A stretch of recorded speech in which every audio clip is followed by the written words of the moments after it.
talkSPORT Sports Update, powered by the Nissan van range. Scoring a winning hat-trick of performance, payload and price. Search Nissan Vans or head to your local Nissan Van Centre. With the headlines at 1 o'clock, I'm Tom Clayton. Good afternoon. Paul Doyle, the man who drove his car into crowds at Liverpool's title parade, is currently being sentenced in court. The 53-year-old pleaded guilty to 31 charges, including dangerous driving and GBH with intent. We'll hear the full sentence within the next half an hour. Elsewhere today, Bruno Fernandes believes the hierarchy at Manchester United wanted to sell him this summer when he'd opted to stay. He's given an interview to Portuguese outlet Sport Witness, which was reportedly set up by the Portuguese national team, not Manchester United.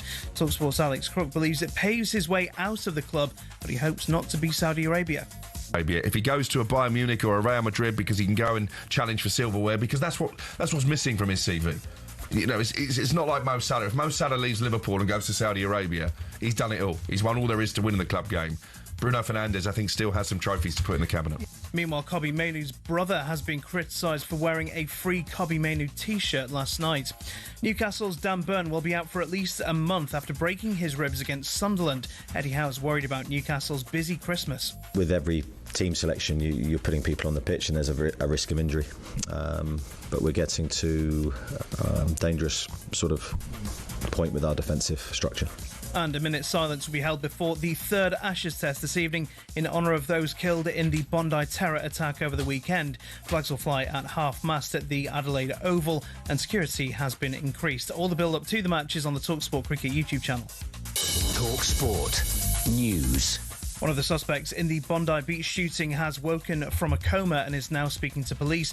And the BBC says it will fight a $10 billion defamation case brought about by Donald Trump. More from the news team at past. talkSPORT weather with QuickFit. Come rain or shine, we've got your electric car covered with 400 EV ready centres, so you can drive away happy every time.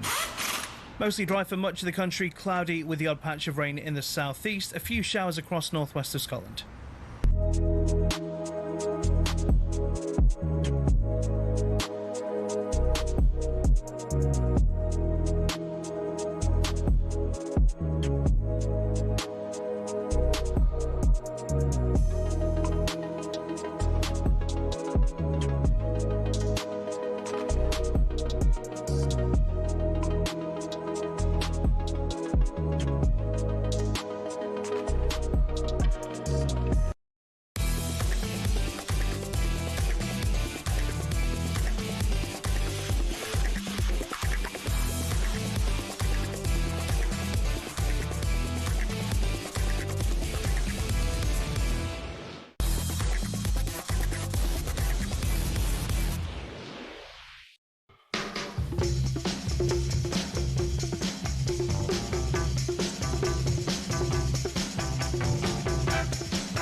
This is Paul Hawksbee and Andy Jacobs with you through until 4 here on talkSPORT. Where this afternoon, Andy, please tell us what's coming up. Well, coming up over the next 3 hours, all the fallout from last night's crazy game at Old Trafford. England Ashes winner Matthew Hoggard joins us in the studio to preview tonight's crunch test in Adelaide.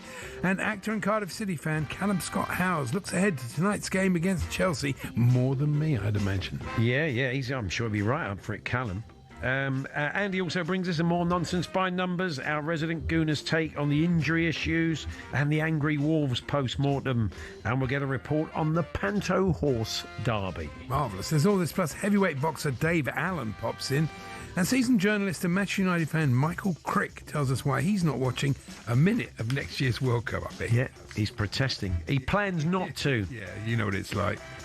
Anyway, he'll talk us. I agree with his sentiment, but it's very difficult. Indeed. What's the time? Oh, it's 5 minutes past 1. Yeah. Good afternoon, everyone. Good afternoon, Andy. And what a mad night. We should point out that to kick things off, we had a bet builder. We do a bet builder with Fern Buckley, Paddy Power bet builder, every week. And we I think twice in about 3 years, we've got it over the line. This was the second. We're often a bit bolder than I think. I talk to people who do bet builders, and if you're circumspect and not greedy, I know somebody who does quite nicely out of course, it. Just sort of chips along quite nice. Yeah. We often go for the bold and the beautiful because here we are on radio. But But it came off last night. But in a game that was so full of incident like that, I mean, it couldn't fail not to. This was our bet builder, both teams to score, but I think it's fair to say that came off. Yeah. Bruno Fernandes, you went for both. No, you went with a draw, didn't you? I knew it would be 4-4. I went, yeah, of course. I went with Bruno Fernandes score or assist, so it was a beautiful free kick. Yeah. You went with the draws. We said Marcus Senesi to get, he's Argentinian centre half. Of course, he's going to get booked. He got booked. And Junior Krupi, one shot on target. And fair to say, he did have one on target to make it 4-4. He did. So, yeah, our bet came off. Your Fern got straight into... We've done it, she said. So excited she was. It was tremendous. Well, I did point out the Attitude Foundation. Andy said they'll be dancing in the aisles. They're the charity that benefit from us. I wanted to get the bloke on. It's about sort of 310 quid going to the Attitude Foundation. But, yes, we were delighted to get the money for them. But I did say to Andy... What if the bloke had a really bad attitude? What if we contacted them and they said, "Oh yeah, great, 300 quid over 3 years, big deal." Well, it's no need for that Attitude Foundation. So anyway, it didn't happen. But we're delighted to get the money for them. Let's hope we can do it again before Christmas. But what a nuts, absolutely nuts game that was. I enjoyed the game. It was really good. Yeah, game. Well, it was entertaining. Yeah. And but Casemiro's goal though was an absolute classic. Head the ball down, Winnie. Yes. So I had to go into a head the ball down, Winnie rabbit hole. All right. I have actually found a picture of Kevin Keegan. Yeah. With Goofy. Yeah. And you can see Winnie the Pooh. Andy's slightly obsessed with this. We tried. It was a clip we used to try and sell to Skinner and Badil of Kevin Keegan giving heading practice to not just Goofy, but it was on the Disney Club, a kids' Disney Club on a Saturday morning, and it was actually a charity match. Oh, wasn't it? Yeah, I thought it was Disney Club, but I think that's what it appeared on. But it was a sort of maybe the slot from there, but it was a. But yeah, Winnie the Pooh, the Winnie the Pooh head with the honey pot on the head. And he's throwing headers up to someone who's got a Winnie the Pooh head on. Yeah. And saying, head it down, Winnie, head it. You really take like a proper session. Let's do another lap of the track here. Mickey, come on, pick your feet up. Well, it's quite difficult with feet that big, really. But anyway, that's what Andy's talking about when he says that. So we're going to have a chat with Jamie Jackson from The Guardian. Some interesting fallout from the game last night in terms of Amorim's tactics, and Jamie was front and centre of asking some questions around that. So we'll be catching up with Jamie in a few moments' time. But as Tom Clayton was just telling you, we're very close to the sentencing of the Liverpool parade attacker, and I believe that has now happened, and Tom has joined us in the studio again. Tom. Yeah, good afternoon, Paul. Good afternoon, Andy. Can confirm that 53-year-old Paul Doyle of West Kirby has been jailed for a total of 21 years and 6 months. He'll serve 2/3 of that in custody, then the rest under licence, depending on conditions. He pleaded guilty to 31 separate charges, which included dangerous driving and grievous bodily harm with intent. Judge Andrew Menere KC read through the charges in court and accepted witness statements before handing down his sentence. The court was told that there were 134 people affected by Mr. Doyle's actions. The court heard the youngest of those was just 6 months old in a pram. Mr. Doyle's barrister, Simon Soker KC, in mitigation, said he was horrified by the consequences of his actions. He says Mr. Doyle accepts full responsibility and expects no sympathy, but expresses remorse. So just to confirm, that is a total sentence of 21 years and 6 months. Tom, thank you very much. Thanks for popping us. More on that story as the afternoon unfolds. That's Tom Clayton there with that breaking news. We're going to be joined in the studio by Dave Allen. Some exciting things going on in the heavyweight division. Of course, we have the rather interesting fight between Anthony Joshua and Jake Paul later this week. Dave has been toying with a bit of bridgerweight. We're going to find out whether that's the case. He's being called out, and there's fights he fancies. He'll tell us more about that. And as we said, Michael Crick, the journalist, one of the founding fathers, I think, of the Manchester United Supporters Trust, says he's going to boycott next year's World Cup. For all sorts of reasons, which he'll talk us through later. And Matthew Hoggard's here. Any questions for Hoggy? He's a man who's been there and done it as far as the Ashes is concerned. And he's going to be popping in to see us this afternoon to look ahead. There's a huge game tonight. As I said, look, they're talking the talk, the guys, aren't they? We've heard from Harry Brook and we've heard from the skipper. It's whether they can turn it on. You don't look or sound particularly optimistic. I'm not. I'm not optimistic at all. But It's a game of cricket. You never know what can happen. Yeah. I mean, what you were saying something yesterday, you were vaguely positive. I don't know if it was on air or off air around it, but you were saying that there'll be a bit of pressure on Australia if it doesn't start to go right. No, I did say that. And Cummings as well himself. He hasn't bowled since July. So it's one thing bowling in the net. It's another thing. He's a great bowler, but it's another, he hasn't played for a long time. So that might be. And you'd love it. You'd love it, wouldn't you, sticking with the Kevin Keegan motif we'd keep if he was bowling pies. It'd be tremendous if England could win because it would keep the series alive. Otherwise, if it's a draw, it's all over, then it's done, and then who cares after that? Which is a shame because it's the Ashes. No, it should mean you want to go into. I think a lot of us enjoy staying up late on Boxing Day to watch there's no point. Watch the start of it. If it's a dead rubber, it will lose some of its sheen. Certainly. I did like this story though. Darts player Luke Woodhouse says he's going to use wasp repellent as an aftershave to counter the Ali Pally wasp. Well, let's see if it's surfaced today. Ian Danter is there for talkSPORT. We'll have regular updates from Dance and Mark Wilson throughout the afternoon. Dance, have you spotted the wasp today? The wasp has not made an appearance as yet, but it only takes a second, not just to score a goal, as Brian Clough said, but it only takes a second for the wasps to suddenly land on somebody's collar and sort of nest for the afternoon like he did with Ross Smith a couple of days ago. But we've had a couple of wasps taken out. We had Ted Evitts flick a wasp off his sleeve, and we had Nitin Kumar, the first Indian to win at Ali Pally. He basically sliced one in half whilst releasing a dart the other day. So it's been a carnage on the wasp front, fellas, I have to tell you. But meantime, they obviously nest in their dance, don't they? And then just as it warms up a bit under the lights. I mean, I don't know anything about wasps. I'm just making it up. Do you have wasps at Ali Pally, David? but something there must be. Surely, why if they came in fancy dress? Why have we not had a wasp? Why has Chris Packham not been on this show? Because why suddenly are there wasps at this time of the year rocking up? Is it the fact the room warms up and I don't know, Dance. I'm talking rubbish. Help me. Yeah. I mean, well, I don't know whether I can help you. I'm not a botanist, and it's not on my CV. Yeah. All I can tell you is there must be more than one, as we rightly said, because there's been a few. There's definitely more than one wasp. I mean, I've seen more than one wasp, but there must be more than one. There is. Yeah, but where the nest is, that could be the key to it all. But who knows? Anyway. Yeah.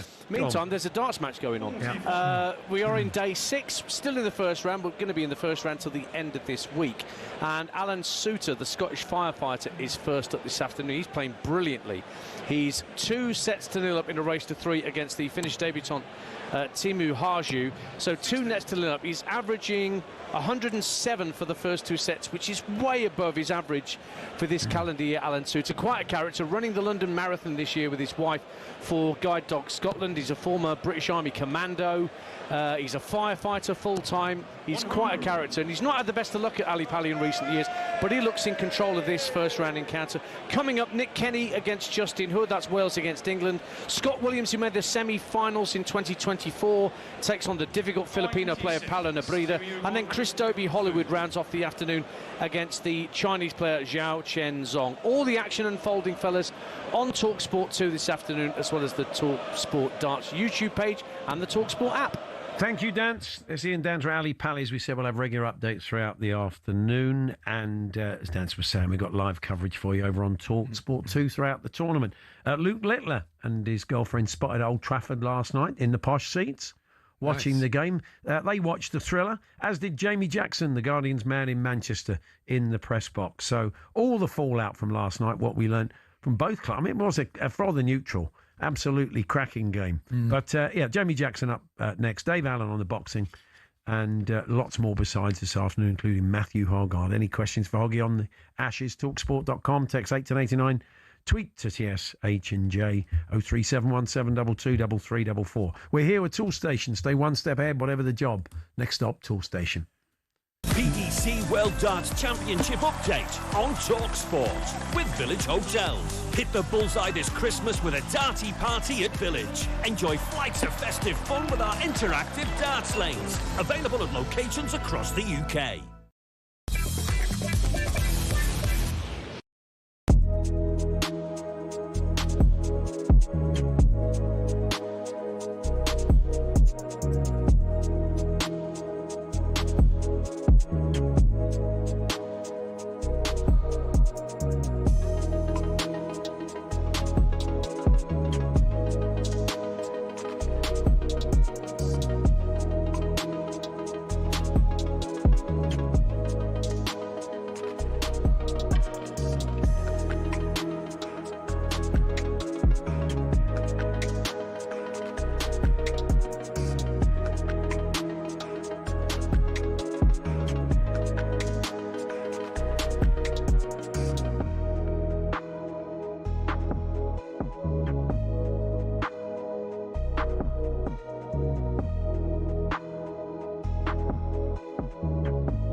Here is Dallo in towards the near post. Cunha up there with a header, and then Ahmad is on the line, and he will head it home. And Manchester United take a lead after 13 minutes. Here is Semenyo down the right side though, getting in behind the United defence. He powers into the box. His right-footed shot comes in off the post, and they have equalised. Corner deep towards the far post. Casemiro is free. He heads it down, and it's into the net. And Manchester United take advantage of another set piece. Evan Nilsson is racing through, and he's sending the ball into the bottom corner, just seconds into the second half. It's going to be Tavernier who strikes it, left-footed, through the wall, into the corner, and Bournemouth have turned it around, and they lead. It's towards the far corner, and scores a terrific goal.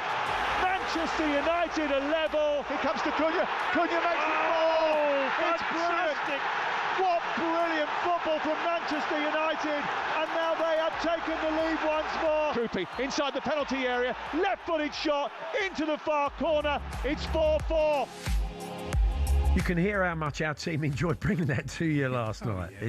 It's why we go to football games. Of course like that. is. It was fantastic. What's so odd, though, is whenever Chelsea play Bournemouth, it's the worst game ever, like last week. Yeah. It's always really tight, and I don't understand it. When Bournemouth play other teams, it's great. I think I've told you before, I went and watched Barcelona versus Valencia at the Nou Camp, and it was when Brazilian Ronaldo was in his pomp, and he scored a hat-trick, and the white hankies were out.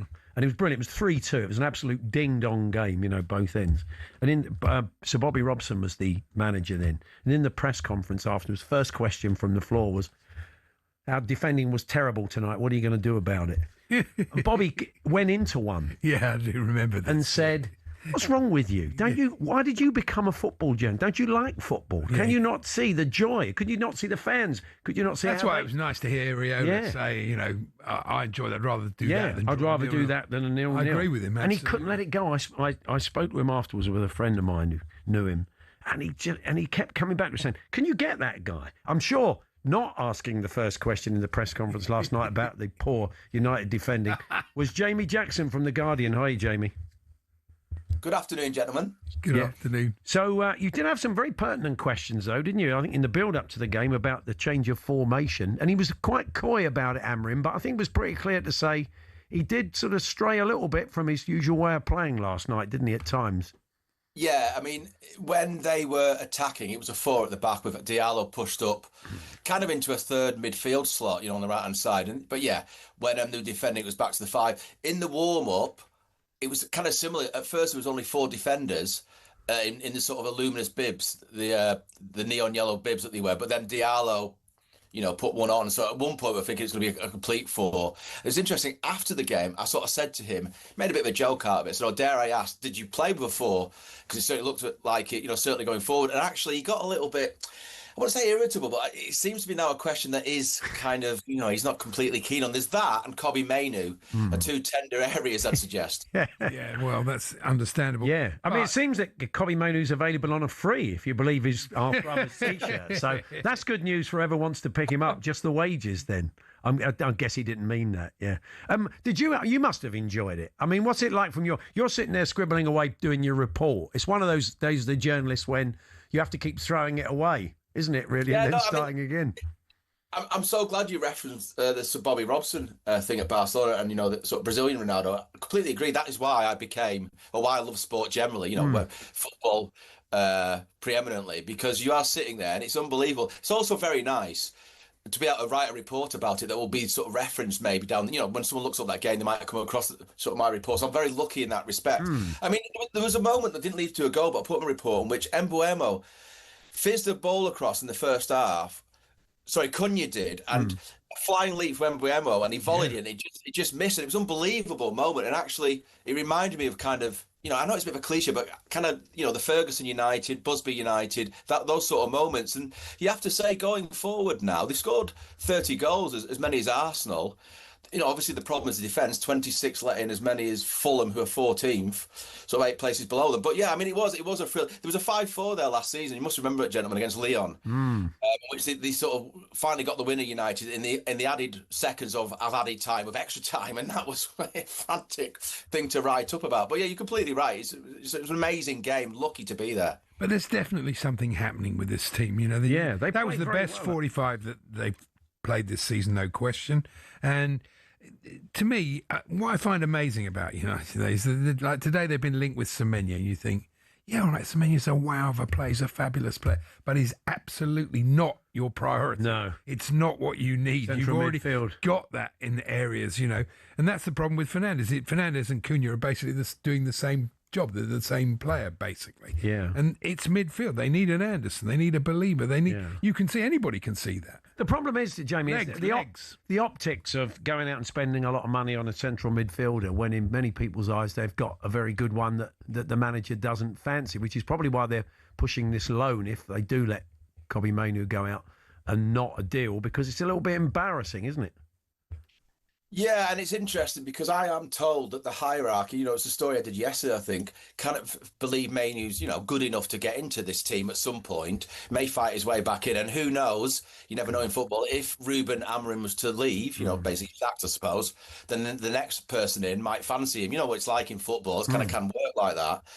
But yeah, I mean, Paul Scholes for me had it right. At least I'm not saying Kobbie Mainoo is an unbelievable world star midfielder, but I think Scholes was kind of correct when he said if he wasn't at United, they might be looking at Mainoo. If he was playing for whoever it might be, Palace, et cetera, et cetera. And that's the sort of, the kind of how sort of funny football can be. But yeah, I mean, they do need one or two central midfielders. I would suggest they need a holding player, like a sort of Casemiro, and yes, an attacking guy who they've got actually in Mainoo. And as you just said then, I always thought they bought one too many number 10s in Mbeumo and Cunha, too many in the summer, because Fernandes plays in that 10 role. But, I understand why they did it, especially now when, as Andy rightly says, something is happening, certainly up front for this team. They're scoring goals for years and years, reporting on them. It'd be very rare you'd come away from a game thinking crumbs. Not only did they score 2 or 3, but they had countless chances as well. It's starting to happen a little bit now. It's always a very, very good sign, because as we're sort of talking about generally, football is really about, for me anyway, entertainment and scoring goals, obviously. And so, he's getting that part of it right. I think he's, and rightly so, pretty furious with last night. All the goals you could trace back to some sort of mistake, but it was Dalot or Shaw or even the keeper, actually, for the having a free kick. I thought he could have done better. It was on his side. So, he'd like to think that's the sort of stuff that can be eradicated. And he was also asked, given these goals they're conceding, will you bolster the defence? And he said no way at all, in essence. He sort of snorted at the question. He believes he's got enough talent there. So he needs to improve them then, right? It's up to his job now to sort of coach these defenders to be better. These Bruno Fernandes quotes, we should very quickly talk about them. They've broken in the last couple of hours. He said, the club wanted me to go in the summer. I have that in my head. I told the directors this, but they didn't have the courage to make that decision. I decided to stay. I'm trying to paraphrase it. The conversation with the manager also made me stay, but from the club side, I felt a bit like, if you leave, it's not so bad for us, and it hurts me a lot. What's the thinking behind this, you think, Jamie? Well, I think cut to the summer and he may well leave, right? Whether it's to a Saudi team or, I don't know, maybe a Bayern Munich, et cetera, et cetera. I mean, that was kind of the information at the time when this was all going on, that actually the club would not have been heartbroken if he left. 100 million, as it would have been in the summer, to Al Hilal. Yeah, invested at least one midfielder. But Amorim didn't want him to go. And I'm quite intrigued that the Portuguese Football Federation, who have done this interview, by the way, it's their in-house channel, have kind of like turned over their own star player here to a certain extent. I don't know how happy he's going to be, but at the same time, I say that, but he surely must have known what he was doing when he was saying this. He's 30 years old. He's a smart cookie. It's all about this sort of manoeuvring in the press. I'm just a bit surprised.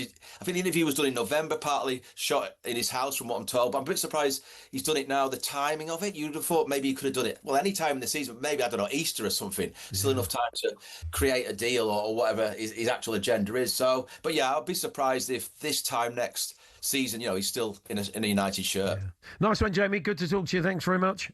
Thank you. Jamie Jackson there, the Guardian's Manchester correspondent. And we're going to have a chat with Ben Jacobs later on, who knows an awful lot about Saudi football, and he'll give us an update on whether a deal could be revived. Who knows, maybe in January. Maybe that's the reason for the timing. Yeah, maybe. But Dave Allen, heavyweight boxer, popping in to see us next. There's plenty going on in the division. We'll find out who he would like to face next. That's all to come.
When was the last time you saw someone score with a knuckleball free kick? We're going to take a look at why we're not seeing them anymore and explain a bit about how they work. The knuckleball peaked in the 2010s after that Ronaldo strike against Portsmouth in 2008 inspired academy players everywhere. Here's a young Mason Mount. I tried to base my free kick on Ronaldo, hit the ball by the valve and it moves.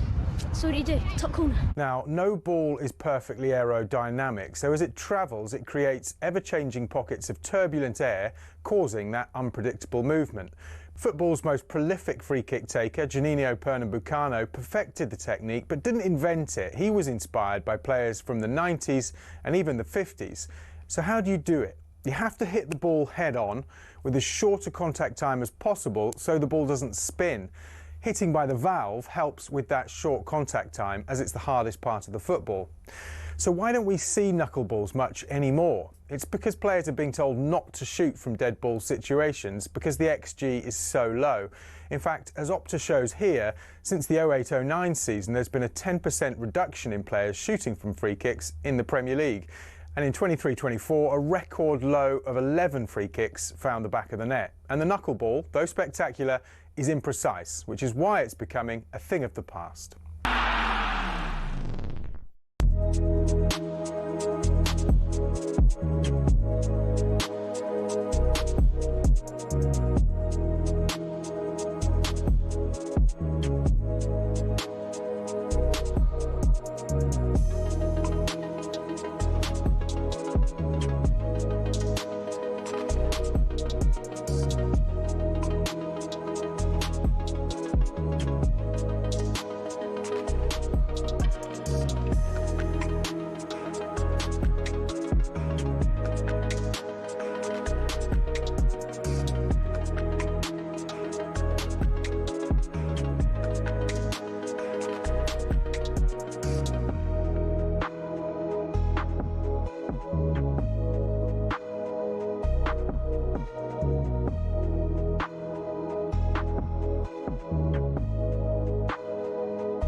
I've gotten to where I'm at today because of delusional optimism. One punch was all it took from Jake Paul. And so it's delusion until it's not. This is a much bigger fight globally than Joshua versus Fury. It is lights out! Wow!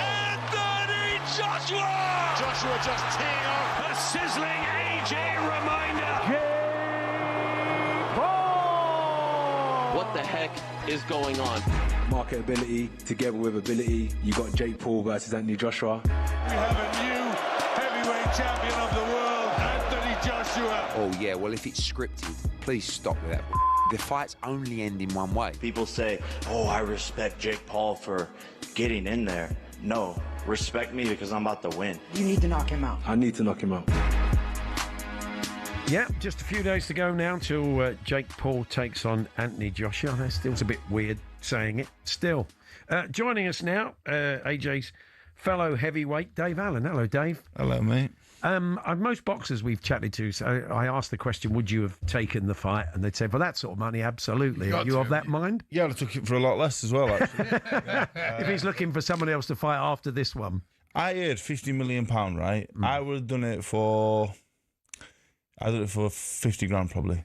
50 grand? Yeah. It's an easy night's work, really, for you, isn't it? I genuinely think, even me, who's not a bad fighter, a good fighter, I would say I'm a good fighter, but I would hammer him.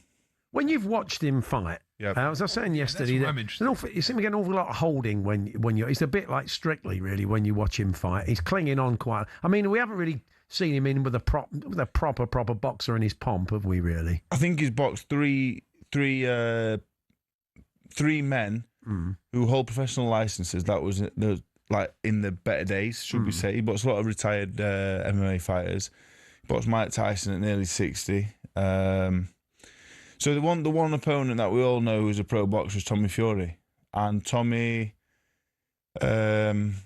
I would say he's like a fair to middling fighter. He's not bad, but I mean, he does Love Island and that. He don't need the boxing, does he? He's like a part-time boxer. He's not bad, but he's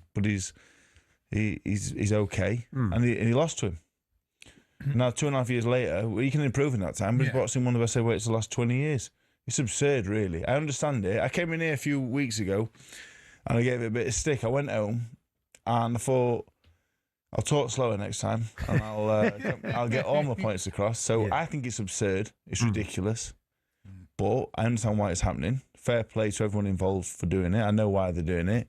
But as a boxing man, I think it's absolutely ridiculous. Yeah. Is he in danger at all?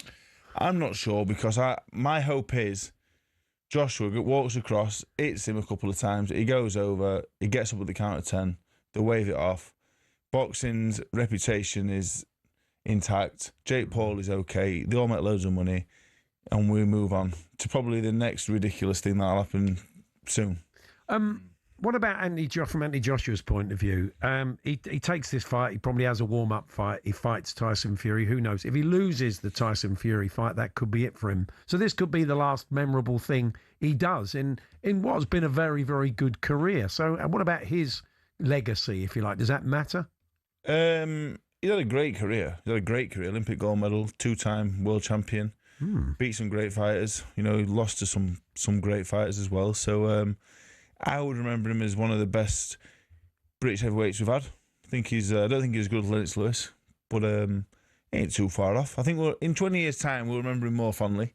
I think we always remember them that have gone before us more fondly. So he's won the heavyweight title twice. He won the Olympic gold medal, and I think more than that, he put British boxing on his back, and he carried it to another level completely. You know, I wouldn't be sat here without him.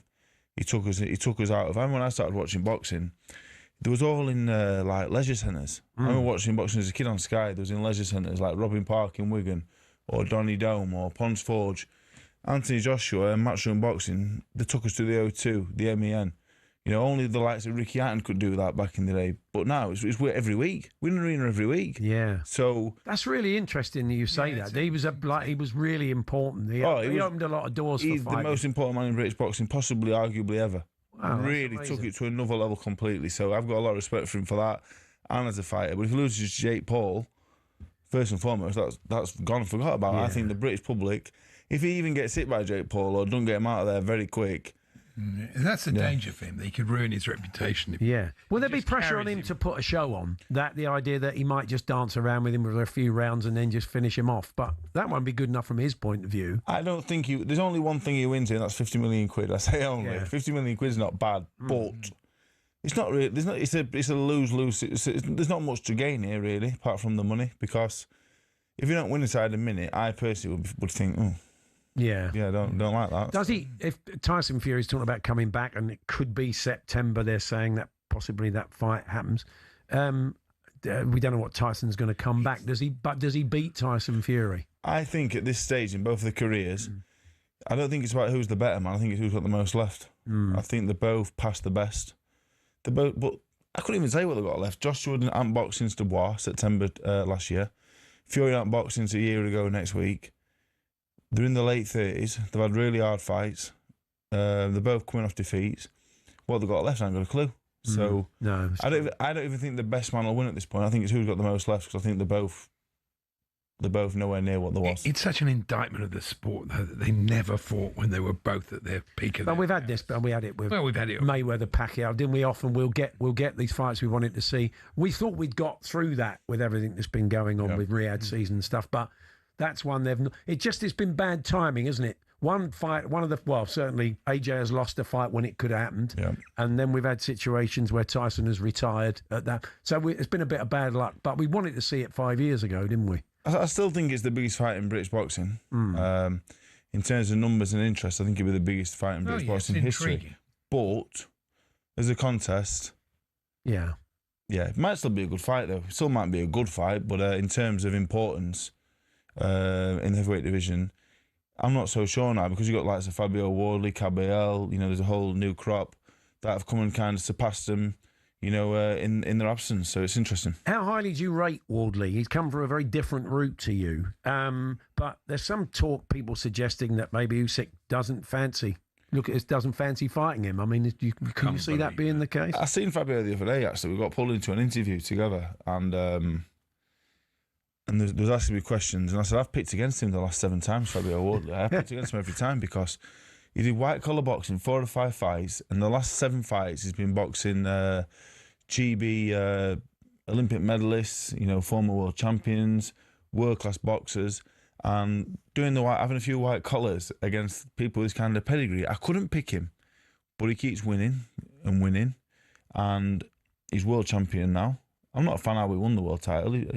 The Parker fight could have been a world title fight, so I give him a lot of credit for that. And he's a hard man to beat, incredibly hard man to beat. He's tough, he's powerful, he's awkward because he's not technically perfect. I like boxing kids that stand up and throw a left hand followed by a right hand, do all the things correct. That's what you're taught as a kid in the amateur boxing gym, but he does something different. So he's a very hard man to beat. Usyk, I think, will look at Fabio Wardley and think that's an easy night's work. He'll outbox him. I would expect him so, but I expected Josie Parker, Justice Hooney, Nathan Gorman, Fraser Clark twice. So I would never ever rule him out ever again. I'm a big fan of him, what he's doing, but I would think Usyk would be a step too far. What about Toma? Yeah, he looks the one, don't he? Yeah, I think he's exceptional. I like his character as well. I spent some time with him last week as well, talking to him. And I think for 20 years old, I'm 33. The way he carried himself, I felt like I was the kid talking to a 33-year-old man. Just the way he carries himself, I was a bit in awe of him. I thought, wow, like he really, really has it all. And you see the ability to go with that personality. I thought he's incredible. So a big fan, and I expect that he will take over after Usyk's reign. You don't see any trouble in this Jermaine Franklin fight next month? I think he'll pose him a lot of problems. The 2 fights where the time has gone the difference against Dobyshenko and Espindola, he was frustrated by a tough man that was defensively sound and didn't allow him to get his punches off, and Franklin will do the same, but Franklin's a much better fighter than them. But I don't think Franklin has the power or the work rate to cause him too many problems offensively, but he may get taken the distance, which would be no bad thing at this sage. Yeah, it would be good in a lot of ways, wouldn't it, to go the distance. And what about you? We had Jamie TKV in the studio the other week, which is always very entertaining. He's on with Jim and Simon, Fraser Clark. So there's some talk about you fighting him. He wants to fight you. You want to fight him. So that's not a bad start. Is that true? I'm not sure, really. I'm in London now with Joe Howarth. He main events at the Indigo tomorrow. It's Giorgio Vizioli on a matchroom card. So I'm here in a trainer and manager capacity. Oh, okay. Actually. Yeah, that's why I'm here. So we get this out of the way, and then next year I move on to the Warrington Wood card, which has not been announced yet, but it's me and I can announce it, I think, hopefully. Good, okay, Get in trouble for that. That's good. And then a win there, we go back to Sheffield Arena, headline again. We got 8,000 in last time. So let's do maybe that and maybe more again, and whether that's Jamie TKV or anyone else, it doesn't matter. You're still enjoying it though. This kind of, I don't know, it's a sort of new lease of life, isn't it, for you in the last couple of years, 18 months? It's been an amazing time. My life has completely changed. I still hate exercise as much as I ever did. You're still on the pork belly, you were telling us. I'm still 3 stone overweight. Yeah, but I'm still getting away with it because I'm handsome and funny, so people... Yeah. Well, that'll get you a long way. Yeah, so I'm living the dream, really, and I'm happy to fight anybody. You know, I do it with a smile on my face, and people like that. So it's enabling me to have more success than maybe my ability would have let me, but I'm aware of that as well. Just one more. Those couple of fights with Johnny Fisher were like big for you. He got a win in Monaco the other week, and he says he's learnt a lot and feels like he's developing. Do you see a second coming for Johnny? Based on last week, no. I thought it was a hard watch, really. I do like him. We boxed twice and were hard fights, but I thought I think he's a nice fella, and it was a hard watch. I think based on that performance, he wouldn't get near a British title, and people would say, well, that's negative, or they perceive me to be, pulling him down. But the honest truth is, based on that performance, he has to really have a good look at where he's going and what he's going to do, because heavyweight division, there's nowhere to hide there. He's going to face bigger and better opposition than me. Never mind fell last week. Yeah, and it won't end well for him. So he needs to go away, have a look what he wants to do, because he's very brave, he's very tough. But I'm a walking embodiment. That sometimes is not enough, and it can get you hurt sometimes. So hopefully he goes away, and if he's to carry on, he continues to strive to improve, and he does. And I wish him nothing but the best. But the other day was a scary watch. Yeah. Dave, lovely to see you as always. Have a good Christmas, and we look forward to seeing you next year in action. All the best. Thank you very much. Cheers, mate. Take care. There's Dave Allen there, always entertaining. You check him out on the Boxing YouTube channel. The show will be up a little bit later on today. Later on, Matthew Hoggard joining us in the studio to look ahead to the third test tonight in Adelaide. We're here with Tool Station. Pick up your wet weather essentials today. Next stop, Tool Station.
PDC World Darts Championship update on talkSPORT with Village Hotels. Hit the bullseye this Christmas with a darty party at Village. Enjoy flights of festive fun with our interactive darts lanes. Available at locations across the UK. Let's get a quick update on the darts Alexander Palace from Ian Danto. First round match still underway between Alan Sutar and Teemu Harju, the Finnish debutant. When you were last with me, Sutar was 2 sets to love up in a race to 3, averaging 107 and looking very comfortable. But the Finnish debutant has come back to level the game at 2 sets apiece. Sutar's average has dropped down to just under 90 from where it was at 107, and he's missed 10 match darts. So we're into a deciding set. Harju, with the darts in the deciding set, is throwing at 1-1 to try and go 2-1 up. It's 3 legs to win a set. Promises to be a terrific climax with 3 more matches to come this afternoon. You can check out all the action on the talkSPORT app, on the talkSPORT Darts YouTube page, and over on talkSPORT 2 right now at Ali Pally. Thanks very much, Dance. In the last hour, Paul Doyle, the man who drove his car into the crowd at the Liverpool FC Premier League victory parade, has been sent to jail. This was the moment when Judge Andrew Menery KC passed sentence. Given the highly unusual circumstances of this case, your general character and your lack of previous convictions for similar behaviour, I am not satisfied that you do present such a risk. The further matter which requires to be considered in this case is the issue of totality. In a case such as this, I cannot simply take a figure for one offence and multiply it by a factor of 29. A proper balance must be struck between the acknowledgement of your multiple and very serious offending and the imposition of a just and proportionate sentence. I take all of the Section 18 offences as the lead offences, and all sentences will run concurrently. The total sentence will reflect your offending in respect of all associated offences on the indictment. In the circumstances, the total sentence which I impose upon you is one of 21 years and 6 months imprisonment. There we are. That was Judge Andrew Menery just over an hour ago. Tony Evans joins us now, Liverpool fan, broadcaster, journalist and author on the club. Hi, Tony. Hi, chaps. How are you? Good, thank you. I just wondered your reaction to the sentence. Yeah, well, I'm glad that he received a serious custodial sentence. I didn't expect it to be more than 20 years, that's for sure. I thought he'd probably get between 10 and 15. But when listening to the judge detailing the scale of the injuries to the victims and listening to the horror of it all, I must say, I'm not surprised that 21 years and 6 months was imposed. I mean, it really was an outrageous incident. Yes, it was. I mean, when you listen, they talk about his loss of temper. This is just it's such an extreme case of road rage. Yes, beyond belief, really. At the moment, I mean, the consequences were bad enough, but they could have even been worse, couldn't they, Tony? How someone never died, I don't understand. I mean, when they were talking about people who were found pinned onto the car and the level of injuries to them, it's mind-boggling. And thankfully, everyone seems to have come out of it at least alive and relatively intact, although, there's people who will suffer those injuries for years, and never mind the psychological impact. So, yeah, he got where he deserved. And when you heard that he did have a history of anger and violence, I mean, albeit, more than 30 years ago, it does speak to a person who is, the judge said he didn't think he'd be any threat to society. I beg to differ. Yeah. A Liverpool fan, Dan Barr, has been playing down his role, but he was the man that managed to reach into the car and put it in park. And he saved lives, I'm guessing, and he potentially saved this man from an even longer sentence, because Lord knows what would have happened if he'd just kept driving on, because at that moment, clearly the red mist had descended and he had no plans to stop. Yeah, and what was quite interesting was in the initial aftermath of it, there were so many on social media who were willing to say that there was people attacking the car and the fans were the actual cause of the problem. Where have we heard that before? Yeah. And there are so many people who are always prepared to say, why is it always Liverpool? It's always Liverpool. Actually, in many of these situations that we've been involved in over the years, from Hillsborough onwards, the fans have actually been the heroes who have done more to stop greater damage than anyone else. So I hope that this sentence, I'm sure you'll get the usual idiots out, but I hope that this sentence makes it clear to people that this is not about Liverpool fans. This is about one man who had a complete and utter meltdown and could have caused significantly more damage than he did. Absolutely. Tony, appreciate your time. Thanks very much for joining us. Always a pleasure, chaps. Tony Evans there, Liverpool fan, author and journalist. Thanks to him, and more on that story with Tom Clayton in the Sports News very, very shortly. We'll be talking a bit of Arsenal later on. Apparently a bit of a angry chat in the dressing room after the Wolves game. One or two of the senior pros spelling out why they were not particularly happy with the performance. And there's the injury issues, of course. Harry Symeou will be joining us, one of our resident Arsenal fans here, to give us his take on what's going on as things heat up with Villa and City breathing down Arsenal's neck. But before that, Matthew Hoggard, Ashes winner, will be popping in to see us. We're going to be looking ahead in some detail to that third Ashes test that gets underway tonight. That's all to come.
Matthew Hoggard with us in the studio to look ahead to a huge night of cricket getting underway this evening. Of course, we'll bring you regular updates once play gets underway at 11:30.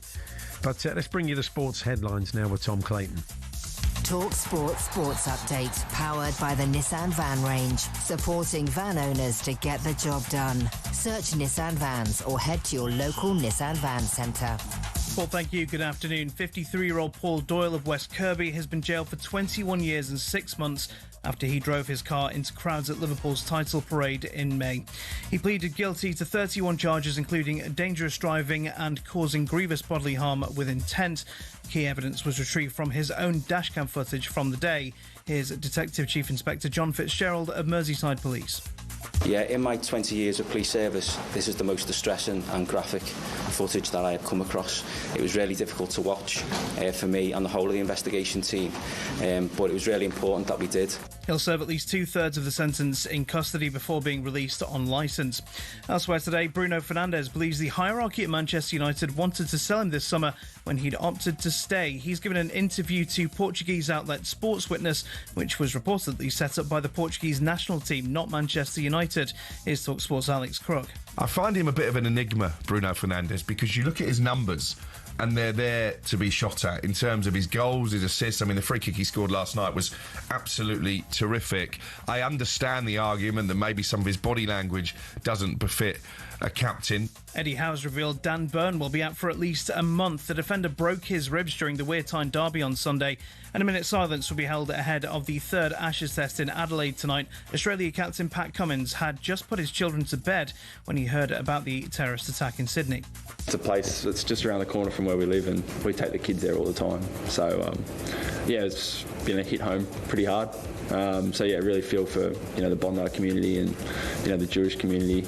Get all the build-up to the third Ashes test on the talkSPORT Cricket YouTube channel. talkSPORT News. One of the suspected gunmen in the Bondi Beach shooting is now speaking to police after waking from a coma.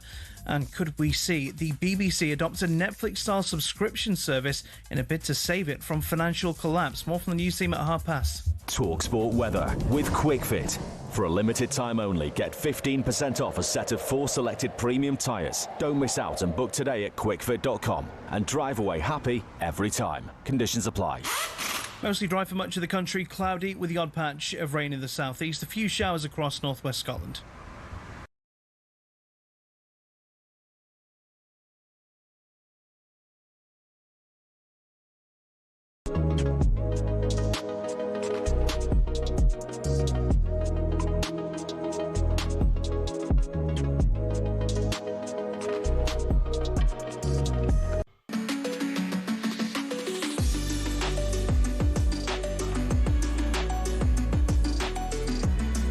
Well, that is a warning and a half. That's not good. Matthew Hoggard has just walked in. I said, I want to warn you, I've just had cabbage and sprouts. And not just cabbage and sprouts. I think I'll take move to the other side of the studio. Yeah, you had something else with it, did you? We had all that was the trimmings, was it? We had beef and what else do we have? We had some red pickles and some slaw. So, yeah, lots of vegetables just for you. Oh, thank you very much. Hopefully it hasn't worked its way through your system. You're big in the barbecue world, of course. Last time we spoke properly, we were talking about you. Is that still a big part of your life? We've just done our last class for Christmas. Yeah. So last week, I think we did 65 covers of Christmas lunch. So I follow you on Instagram. It's a really interesting thing. I mean, it's a great departure for you from your career, but I think it's been a really good thing for you, hasn't it? Yeah, I'm going to say you've got to find something you're passionate about. Yeah. Cricket, I was passionate about cricket, playing sport, and then I'm lighting fires, cooking food, and having a little bit. Yes, you can look at me and say, yeah, I can see that you're lighting fire and eating and drinking. But yeah, lighting fires and eating and drinking for a living is amazing. Will you be barbecuing the Christmas dinner or not? Well, the beef, the ham, and the turkey will be on the grills, just to free up some space, and then we'll utilise the oven, I suppose. We're going to talk about Christmas now, aren't we? We're going to talk about the must-have gifts of Christmas, Hoggy. Yes, the must-have gifts, because we've worked with First Direct and done a research and survey, and the nation are thinking, do you know what, we're giving away too many material things. We want to give away some experiences, like trips to the cricket, or trips to Hoggy's Grill, or going to the opera, going to the theatre, going to the getaway for a couple of days that you wanted to do, but spending quality time with loved ones and friends and family. Yeah, it's a good thought there, because last year for my grandson, he's mad about about cricket. So I got him a net at Lord's with me and his What dad. an amazing... I know. Yeah. It was a better thing than a toy. He had a fabulous time. It was better than a toy. I mean, my wife bought me a weekend getaway up into the Lake Districts for my birthday last year. And you remember it. Yeah, you don't remember the pair of socks or the deodorant that you always get at Christmas, but you do remember them experiences with your loved ones. Yeah. So what an amazing thing to do. Especially as, as you get older and you want to spend more time with your kids and you get less chance because they got their own lives and their own family. So it makes the whole thing a lot more special. Yeah, and budgets as well. I mean, times are tough.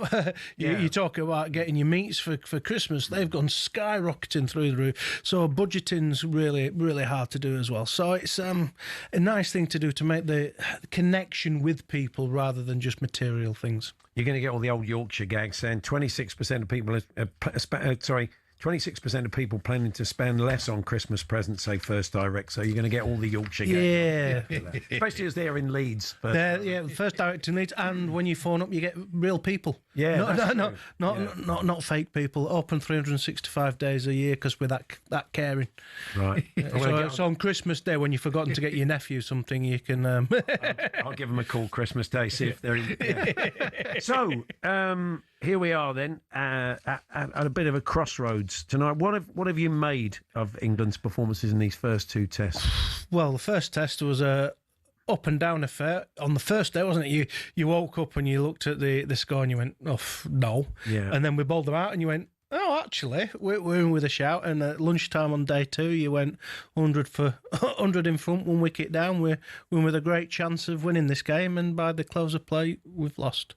And then not losing 2 days, not taking on the pink ball game, over preparing in nets allegedly, and then performing badly in the second test match, and then taking a break in Noosa. The optics coming out of Australia for the average Joe, for the fans, for people watching, aren't great.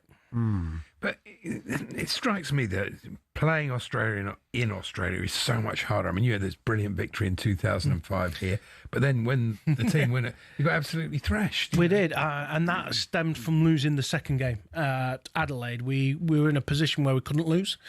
Paul Collingwood scored 200, Freddie scored 100. I took a few wickets, and there wasn't a chance we were going to lose that game, and then we lost it, and we then got steamrolled by the great Australian side. But you go to Australia, it's not just the 11 people on the pitch. You're playing the press, you're playing the nation. I can remember my first tour was in 2001, and we got there and we went to a coffee shop after the gym on our first day, and a voice from the back of the coffee shop gave us some fearful abuse for wearing our sponsored kit to the coffee shop, and you turned round and it was a 90-year-old bloke. It wasn't a youngster, it wasn't... It was giving us some, and you walk down the streets, pommy bashing down the streets, the press. So it's the entire nation get at you, and it's different pitches, different conditions, and you have to get used to them conditions before you got a chance of winning. Do you think that they, sorry Paul, want to thrash us 5-0, or there's a part of them that would actually like it to be? They obviously want to win, but if it was me, I'd much rather we won in a close series than just absolutely. Really? Yeah, well, it's a bit like the Ryder Cup. You know, if it's one-sided all the time, what's the point of it? You know. Yeah, well, I've seen the adverts of the Australians have put out the adverts for a new country to play the Ashes against because they want a close series. Yeah, well, they've got a point in them. But yeah, you quite like it to be close to that ebb and flow. To get people encapsulated in the games, to get people watching, to inspire the new generation through to watch the game. When, as you say, when it's one-sided, it's not great. Here we go again. I'll go watch something else. Yeah, no, you mentioned the optics of that sort of getaway in Noosa, where they've completely got away from cricket and had a little bit of a holiday. Well, let's play a little bit of Harry Brook. He spoke to the media ahead of this third test, and he said he thinks it helped them decompress after those first two defeats. I think we've all refreshed nicely. We're really looking forward to this week. Obviously, crunch time now, and hopefully we can play our best cricket leading into this game. During the break at Noosa, I think you guys are obviously decompressing to an extent. I guess there were cricket conversations occurring. What did you get out of those conversations? What was the kind of messaging to yourself in terms of your role? to be honest, we tried to stay away from cricket as much as possible. We just wanted to go there and have a good time, and we had a belting time, and it was probably came at the right time when we're 2-0 down. I know most people won't think that, but to get away from the game and try and refresh as much as possible after a tough start to the series, hopefully that can help us leading into this game. Yeah, well, hasn't Ben Duckett just been on his honeymoon? He's been on holiday for about 2 months, hasn't he? The optics of that, as you say, and Harry Brook alludes to the fact it might not play well. I mean, the option was naughty boy nets. Do you think they would have been better off doing that? So I'm an old has-been. Yeah. I think to get better at sport, you need to play it. We've had bowlers that haven't played a first-class game for months. Yeah.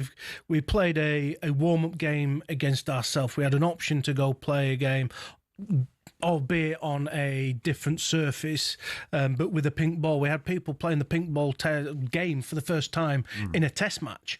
And they said to get away from cricket, how long have they played? They've played 4 days. 4 days or 5 days of cricket, 6 days of. It's not a bizarre thing that the more you practice, the more you train, the better you get. And he says he wants to play the best game. I don't think England know what their best game is, because they went to Australia full of the bullishness, saying, you know what, we're going to go out and dominate them. We've got batters that are going to hit the bowlers off the line, the lengths. We're going to go out and score lots of runs very quickly, put the bowlers under pressure. And then we've got the bowling attack to take wickets. And our bowling attack on our first outing looked amazing. On our second time, we looked a little bit tired in the second innings, having had 60-70 overs off as we batted. And then in our second test match, we just went to the short ball.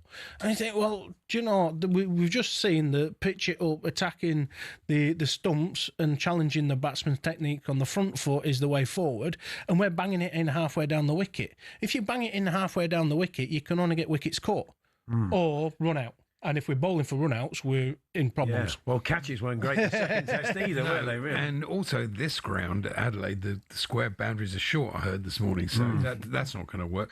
What I'm fascinated is, I said this the other week, but how many Australians have played county cricket compared to how many English players have played Shield cricket? Smith, Labuschagne, I think they all have, haven't they? It's endless, yeah. And they often come and play county cricket just before an Ashes series here, don't they? So they've got used to all the conditions and everything. Oh, yeah, but we're Neanderthals, aren't we? We're old school. We think that practising in the conditions that you're going to be playing might make us a little bit better.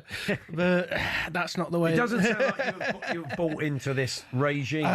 I love the fact that we playing positive cricket. We're playing we want to get back to the mindset of, do you know what, we played cricket to start with to enjoy it. And why did you enjoy it? Because you played without fear, you went in.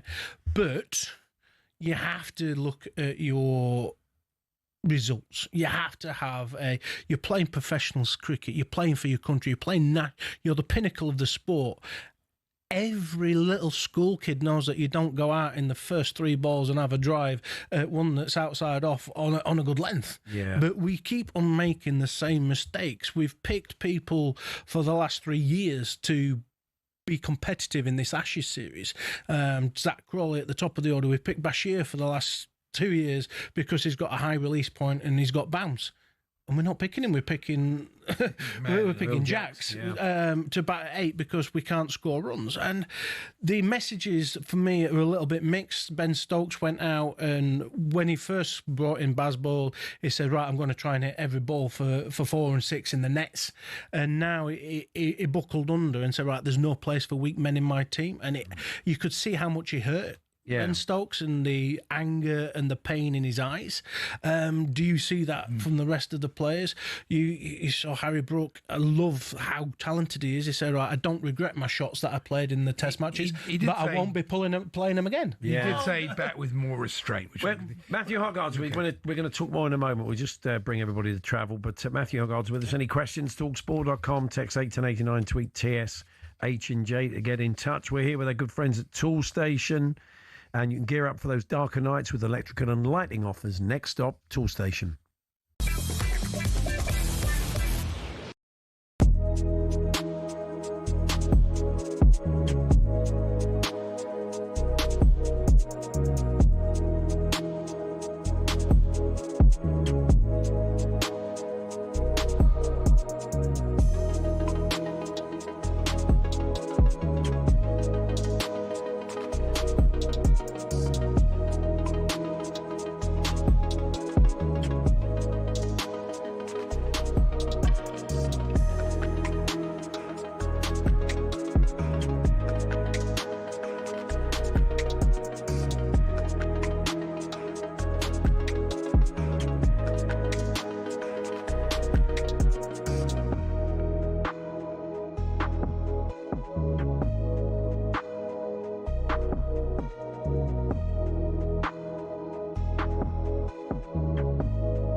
Paul Hawksbee, Andy Jacobs here on talkSPORT. We have the third test starting tonight, 11:30. A crucial one for England to a 2-0 down. And Pat Cummings and Nathan Lyon are back. Cummings is the interesting one. Matthew Hoggard is with us in the studio, former England bowler and Ashes winner. And Andy was saying earlier on, you know, he's not going to be match sharp. He hasn't played a lot of cricket for a while, but do you expect him to hit the ground running? Well, you expect so, don't you? But there's a difference between bowling in nets, going off for a shower, getting changed, having a physio, then coming back out and bowling your third spell and your fourth spell, from standing out in the field all day. So it will be fresh to start with, and if he's fit enough to, it's the mental capacity of saying, right then, if it's as flat as Adelaide can be, running up and hitting that deck hard with intent, over after over, ball after ball, and just stick in there and have that mental capacity to do that, the fitness will come in at the end of day 1 and 2. That's where bowling's so effective. His pitch map for the last test was incredible. It was basically like every ball was in the same spot. Yeah, and he looked very ordinary in the first innings, didn't he? When in the first test, you know. Yeah, and we helped him. I mean, he just moved out the pitch wider. He doesn't have to attack our stumps because our batsmen like to edge it to the slips. Yeah. And try and drive big booming drives off length balls that are outside off stump, whereas the Australians, you just leave that alone, and then the bowlers have to change the plan. And the change of plan, you've got to come into the stumps and attack the pads, attack the stumps. You get occasional one wrong, you flick off the hips, whereas they're leaving it outside off stump, will go short.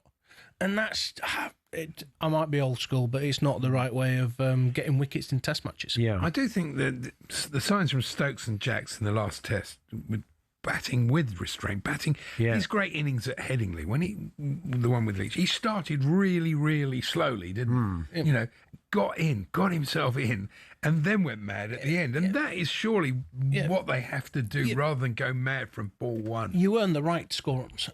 Speaking to Mark Ramprakash, you go through gears. When you first go out, you give first half an hour to the bowlers. You assess conditions, you express what's happening, and then you go from gear 1 to 2, 3, new bowler. Well, let's go back a couple of gears to see what the new bowler's doing. What bounce is he getting? Is it moving? Do you know what? It's not doing much. I can attack this bowler as well. But it's using your brain and saying, right, when can I attack? When do I have to defend? What does my team need me to do now? And it is about scoring runs. And it doesn't matter how you score runs, but you can't score runs if you've nicked off of the first 2 balls and you sat in the hutch. Yeah. So what about Josh Tongue, Hoggy? What are you expecting from him?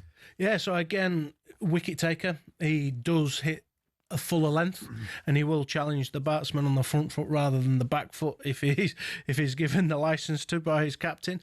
But yeah, wicket taking, and that's what you need. You need to take wickets in a test match, and 20 wickets is hard to get on flat wickets. So pitching it up, challenging that front pad is what he'll bring to that team. Yeah. You mentioned earlier on that our bowlers not really getting a rest because we weren't out there batting for long enough. What is that like when you're out in those conditions in that heat, especially in Adelaide, where it's going to be pretty hard work? I know people say, it's a close-knit team and you don't have risk, but it's always batters and bowlers, even if it's friendly. You need to be able to give your bowlers a chance to rest because bowling is hard work, and if you think you've only just got your boots off and then you've had to bat and then you've had to rush off to get your bowling boots on, it does take it out of you, and that's why there's been given time in between test matches now for people to recuperate, and you want to see that hostile spell against the batsman. You want to see the batsman, do you know what, this is hard work. That's why it's called Test cricket. And if you're playing it fast forward and you're playing it like a one-day game, you don't get that little battle of fast bowler versus the batter. Do you think it's a factor that Smith not captaining the team this time? I mean, he's been brilliant in the first 2 tests. Is he a better captain than Cummings? Again, the captaincy makes the decisions who's bowling, who's back. There will be chats between Smith and Cummings. Cummings is captain fantastic. He's got a great record.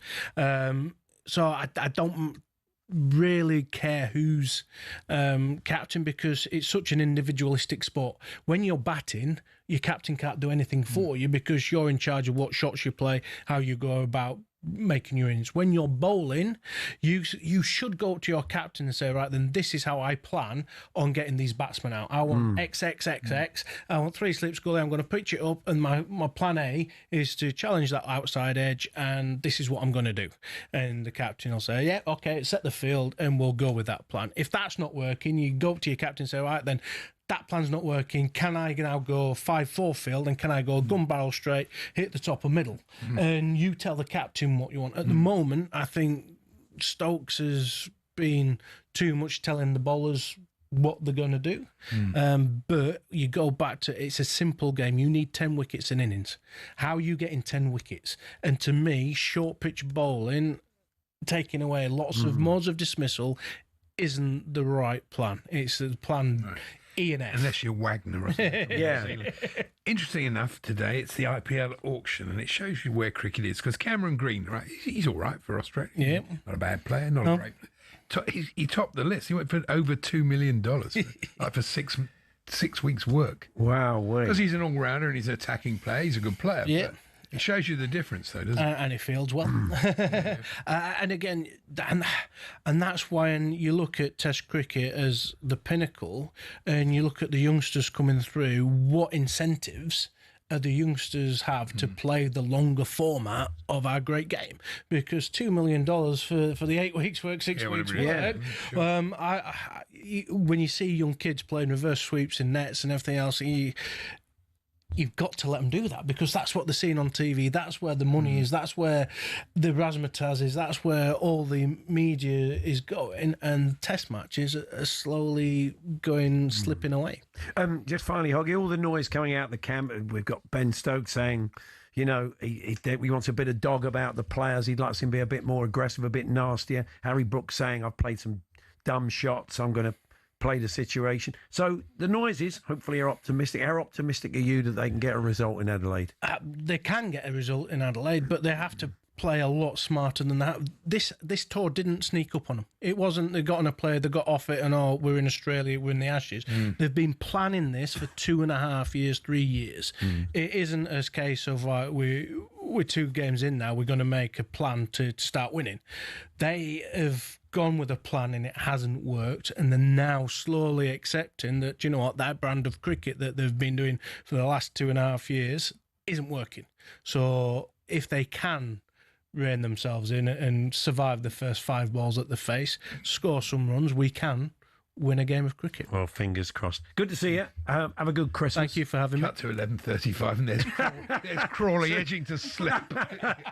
Come on, Andy. Switch off. Let's be a bit more positive. There we are. Matthew Hoggard popped in to see us with First Direct today. And Cricket YouTube channel will be right across it, of course. And following on podcast after the day's play with Hoggy's old bowling partner, Steve Harmison. Do you keep in touch with Harmy? Yeah, I went and played golf with him this year. Who won? Yeah, him. And John Norman, of course, and all the team keeping you in touch with that. We're talking a bit of Arsenal a little bit later on, but we're keeping you in touch with the darts as well. Mark Wilson is there at Ali Pally for us. And we understand the big news from Dance is that the Wasp is back, Mark. It's never been away, mate. He spent the last 45 minutes sat in Timu Harju's collar. He didn't know it was there either. Every time it went on the big screen, everyone was oohing and ahhing, and he's just obliviously playing darts. Now, Alan Suter raced into a 2-0 lead. He won the opening 6 legs against the Finnish debutant, but then he inexplicably missed 9 darts for the match to win it 3-1. Harju came roaring back at 2-2. He had multiple match darts in the deciding set. It went to a tiebreaker. Both players broke but couldn't consolidate and win the leg to win the match. It went to a last leg sudden death shootout, and Alan Suter, probably the most relieved man in North London this afternoon, has managed to get the win. A last leg shootout sees him beat Timu Harju by 3-2. He'll take on Jan van Veen in round 2. Up now on the talkSPORT app, talkSPORT Darts YouTube channel and talkSPORT 2, Nick Kenny is taking on Justin Hood. They're in the first set with Dance and Nico. BBC World Darts Championship update on talkSPORT with Village Hotels. Hit the bullseye this Christmas with a darty party at Village. Enjoy flights of festive fun with our interactive darts lanes. Available at locations across the UK.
When was the last time you saw someone score with a knuckleball free kick?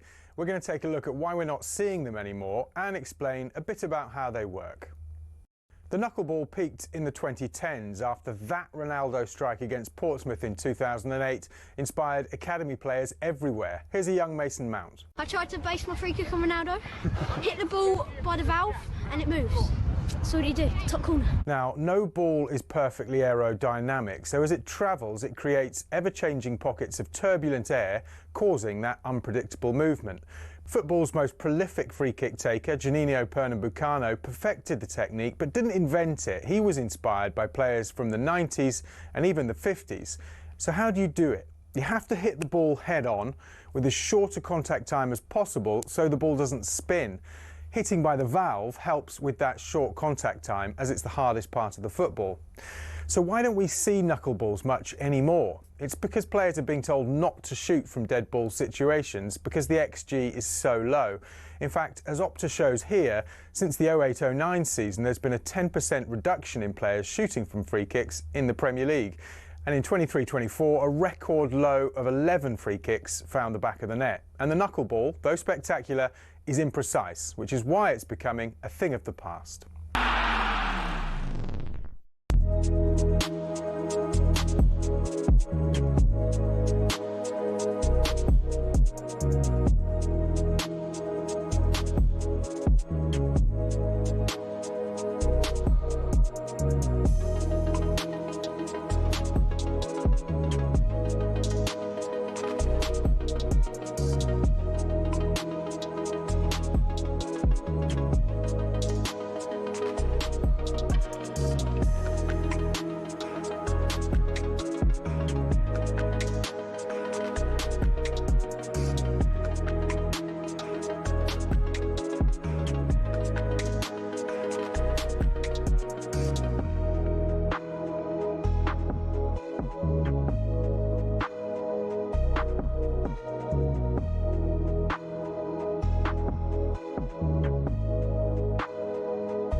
Hawksbee, Andy Jacobs here on talkSPORT. FIFA have been handing out their best awards. Congratulations to Hannah Hampton, another award for the Lionesses keeper, and Gianluigi Donnarumma won an award as well for his work at PSG. For his work at PSG. He's not been too bad at City, really, barring the odd corner.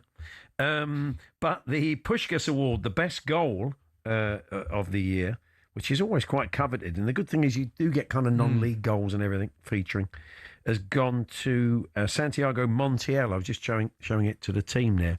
It's a kind of Zlatan-like, wasn't it? It's an overhead kick. It's a long-range overhead kick. Yeah, overhead kick from outside the box. So I'm sure it'll be getting viral, but go and check it out. Yeah, it's not as good as Romero's against Newcastle. Well, of course not. I mean, never touched his shin. It may have bounced 3 or 4 times. Was a bit of a grubber, but they all count. They do. Now, before we talk Arsenal, let's hear from Mikel Arteta. He spoke to the media after the 2-1 win over Wolves at the weekend, and he believes the Christmas period will be key for his side. Well, what we have to do now is reset, give them 2 days that they can decompress a little bit, and then we have a long week that we can prepare. When we don't train, there are things that slowly they deteriorate, and the certain habits that start to deteriorate because you don't train them, and use that opportunity to do that. Give everybody a boost, because we know that the Christmas period is a lot of times a season definer, and we want to be on top of it. Yeah, it's tight at the top, and they've been picking up injuries. There's a piece in The Sun today by Charlie White talking about Ben White's injury, and maybe a few suggestions that some of these players being overplayed. I think Mikel Arteta's argument was he didn't have much choice because of the injury situation. Then we read today 1 or 2 of the senior pros, including Declan Rice, had some pretty harsh words to say after the performance against Wolves. There was a bit of an inquest in the dressing room, which you'd imagine. He did seem to steam down the tunnel at the end. He didn't look very happy when they were celebrating that winning goal. So, is Harry Symeou, our resident Arsenal fan, broadcaster, how's he feeling about life with City and Villa breathing down their neck? Hi, Harry. How you doing, guys? You all right? Good, yeah. You feeling the pressure? I think it's natural to feel a little bit of pressure when you're so desperate to see your team get over the line after 3 years of heartbreak, essentially. 3 years where it felt like Arsenal could potentially nick the Premier League title. We haven't managed it. And so when you get to this point where you've built up the squad, you've created an expectation, it's more expectation this time around, I feel, than hope, then there's always going to be that bit of pressure and that uneasy feeling when you don't see the team perform to the level that we know they're capable of. And I think that Wolves game, it set a lot of alarm bells ringing. I think there is a danger that you can overanalyze it. I feel like I've probably done that over the last couple of days on my podcast in terms of just, maybe drilling down to it in a little bit too much detail. It was a one-off bad performance. We haven't seen Arsenal play that badly, I don't think, all season. But ultimately, they got over the line and they got all 3 points, however it came. And so I think it's important that Arsenal have this time now to just draw a line under things and reset. And the players have had a couple of days off. They're back in training now. And the hope is that they'll be ready to go at the weekend. The problem for Arsenal, I think, is a sort of kind of psychological barrier, really, because if Man City were playing at 3 o'clock, beat West Ham, and they're home, you'd imagine that's 3 points for them. They're suddenly above Arsenal. Arsenal go into a game at Everton, not an easy place to go, but not impossible, obviously, but under quite a bit of pressure. And if they went into Christmas, having led so long, not in front, psychologically, that's difficult. Nothing's decided yet, of course, so. Yeah, but that's the kind of knockback, isn't it, that you'd have to bounce back from if you're going to win a Premier League title. And I feel like, as I said, it's got to the point where for me it's expectation now rather than hope. And I just think, we can't be afraid of those types of scenarios. We know it's going to be back and forth. We know that Manchester City have the capacity to go on and win the Premier League title. They've done it so many times before. And I actually thought it was laughable earlier on in the season when people were completely writing them off. Any team that's got that level of quality, a coach like Pep Guardiola is always going to be there or thereabouts. But we've got to develop a resilience to, maybe the momentum not always being with us. We were never going to have it all our own way the entire season. We've had a lot of injuries. And actually, when I zoom out and I think about the bigger picture, I think about the games we've already played some of those away games especially, and the issues that we've had, to be where we are, I think is actually really good going. And it's something that we should take encouragement from rather than looking at the situation and going, it's getting a bit nervy now. I just feel like we can't allow that to creep into the mindset. Scott Minto, former Chelsea and Cheltenham Benfica defender, was on with us the other day when I mentioned Arsenal injuries. He got out the world's smallest violin. I memean, the reasoning being that, you have spent an awful lot of money on backups. You've got 2 backup centre-halves that would probably start in about, at least half of the Premier League in Mosquera and Nketiah. And I know that Mosquera's been injured, but, you spent big on wages and transfer fees at the start of this season to cover this sort of stuff. And so you're in a better position than most to cover injuries, really. Yeah, we are. And it felt like the club had learnt a lesson over the last few years where we just fell short largely because we didn't have players available when we really needed them. I'm not saying it was the only reason, but it was certainly a factor. And yeah, you've gone out and you've brought in, some quality players, some quality backup players, but ultimately they are backup players. And I think it's really, really important that you make that point because there's very few centre-halves that you can bring in, for example, to focus on that position that could give you what Saliba and Gabriel do. Saliba and Gabriel as a pairing, I would say right now, could be the best in the world. And I don't think that's a wild or outrageous statement to make. But yes, Nketiah is a good player in his own right. Jurriën Timber's played at centre-back in recent weeks. Christian Norgaard's played at centre-back. They're never going to replicate the level of a Gabriel and Saliba. And I feel like we felt that in the last few weeks. And the same goes for a lot of other positions as well. So you can have strength in depth, but even strength in depth can be tested, and has been tested, not just by the volume of injuries, but the severity of them as well. It's not just losing players for 1 or 2 weeks. This is losing them for 3, 4 weeks, sometimes multiple months. So I'll go back to the point I made before. I think for Arsenal to be where they are, having had all those problems, is pretty good going. But I also take the point that we're in a much better position squad-wise than most others, of course.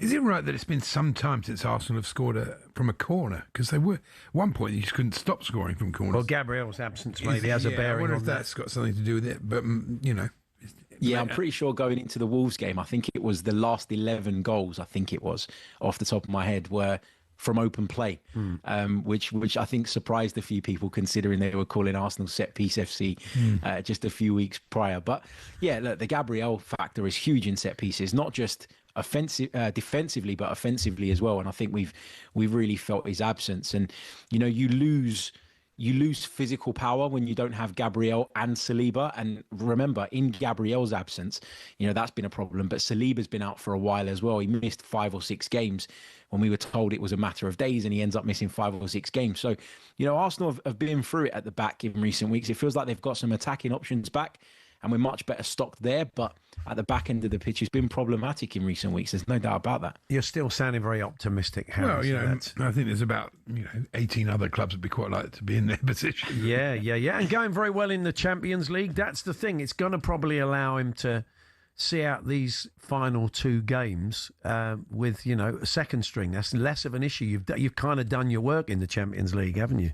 Yeah, absolutely. And I think, I am feeling optimistic because I like to think that the lessons that Arsenal have learned over the last few years are going to put them in a better position come the business end this time around. The depth is there as well, as we've talked about. And I can't see this injury, surely this injury curse that we seem to be dealing with isn't going to last all season. You'd hope that people are going to get back fit. I think we've been without one of our most important players over the last couple of years in Kai Havertz all season. And he's not too far away from what we're hearing as well. So, look, I think from an Arsenal perspective, you've got to believe. And I don't like the idea of the nervousness that maybe we're feeling as fans just sort of transmitting onto the pitch. And you felt that in the Wolves game, I think, during the game. You felt the home crowd getting a little bit agitated. And that was the first time this season, really, I'd say we've experienced that. So we've got to draw a line under it. We've got to put it to bed. There's so many more reasons to be positive about Arsenal than there are to be negative. And so let's see what we can do. Let's kick on and hopefully let's do it. They should have had you in the dressing room in that post-mortem after the Wolves game, I think. Yeah, well, I think, yeah. I don't think you'd have wanted me I don't think anybody would have wanted me in the dressing room after that game. I was absolutely fuming. I walked out of the Emirates Stadium as if we'd lost the game, and I have to keep reminding myself that actually, no, we did okay. We did win it. It's just the performance was so below the level that we've come to expect, and we know is required to win it. That's the pressure, of course. Cheers, Harry. All the best. Thanks a lot. Cheers, guys. Have a good one. Harry Symeou, their Arsenal fan. It will be funny, though, if they don't win it. Far be it from me as a Tottenham fan to say that. I'd like to think I'm above that, but I'm probably not, obviously, as you can imagine. It's going to be exciting. The latest episode of the talkSPORT Daily podcast is available now. Jeff Stelling and Ali McCoy discuss what Sunderland can achieve this season after an incredible derby win at the weekend. So if you want to hear more, then the talkSPORT Daily is available on all podcast platforms now. A bit of a test for them with AFCON losing, was it up to 9 players from the squad? 7, I think. Was it 7? Okay. Well, yeah, it's going to be big for them. 4 starters from Sunday, I think it was. Yeah. So we'll keep in touch with the darts, and we're going to be chatting to journalist, Manchester United fan Michael Crick, who plans to have a personal boycott of the next World Cup. He'll tell us why shortly. We're here with our good friends at Tool Station. Get winter ready with heating and insulation essentials. Next stop, Tool Station.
Paddy's Pick on talkSPORT with Paddy Power. Can you guess who's made the headlines this week? 18 plus, begambleaware.org. Time now for Paddy's Pick in association with our official betting partner, Paddy Power. In Paddy's Pick, I'm going to ask Andy to identify a mystery sports personality who's made news headlines in the recent past in his Paddy's Pick of the week. And he's going to get 5 clues to work out who it is. We'll start with £50 in the pot. And for every clue you use without the correct answer, £10 gets taken away. Paddy's Pick's all for charity. We're raising funds for Duchenne UK. So if you're ready, are you ready, Andy? I am ready. Let's play Paddy's Pick. This week's pick is a current Red Devil who was among the scorers versus Bournemouth last night. Well, that's okay. So who scored? Fernandes scored, and Cunha scored, and Ahmad scored. Who was the other goal? I'm trying to think who it was. Well, I'm not necessarily saying that you haven't mentioned the person already, so don't feel like you've got a strain for that. So you go and have a pick out 1 out of 3. Ahmad. It's not Ahmad, I'm afraid. Okay, we move on. He began his senior career at Swiss club Sion. I think our next guest might know this, almost certainly will. But, I mean, I wouldn't have known about this player. Oh, actually, they're quite hard clues. Is it Cunha? It is Cunha. Okay. Yeah. Congratulations. Did you remember that? Was that a punt on the 3 goal scorers? No, I just thought something about it. I remember him playing somewhere else, and yeah. And then he went and played for RB Leipzig and Hertha. He joined the Premier League with a move to Wolves. Then you would have got it, obviously, scoring 27 goals, 65 appearances. He's a great player to watch, actually. Yeah, he's excellent. Yeah, he always looked like a good signing. As an international, he plays for Brazil, scored once in 19 appearances. Matheus Cunha, Paddy's Pick of the week for scoring long overdue second goal for United last night. So there we are, 40 quid raised for Duchenne UK this week. Thanks to our friends at Paddy Power, official H&J betting partner, 18 plus only, begambleaware.org. Paddy's Pick on talkSPORT with Paddy Power. Can you guess who's made the headlines this week? 18 plus, begambleaware.org. Our next guest is a Manchester United fan, was probably shouting the answer at the phone. He's a broadcaster and journalist, and he will not be watching the World Cup. He tweeted, "The 2026 World Cup is a nasty, greed-ridden racket. First, the sycophancy towards Trump. Now, the minimum price of £3,000 for tickets for the final. All that after the corruption of previous cups awarded to Russia and Qatar. Count me out. I'll try not to watch a minute of it." Good afternoon, Michael. Good afternoon. By the way, Acuna scored the 4th goal last night. It was the 4th. It was the 4th goal, not the second. Thank you very much. What we all thought was the winner. Yeah, that's. Maybe we should touch on that first. It was nuts. I mean, you've been to some fairly crazy old games at Old Trafford, but that was crazy. A mad game. I can't remember the last time I can't remember. It's probably in the papers that I haven't read this morning. But I can't remember the last time we had a 4-4 at Old Trafford. Yeah, it was all over the place. Defence was crazy. But, I mean, we played some astonishingly good football at that. The first half was probably the best half we've had this season. That's the trouble, though, with United. We can only play half a game. We very rarely play for the whole game. And there's still masses of work to be done, I'm afraid.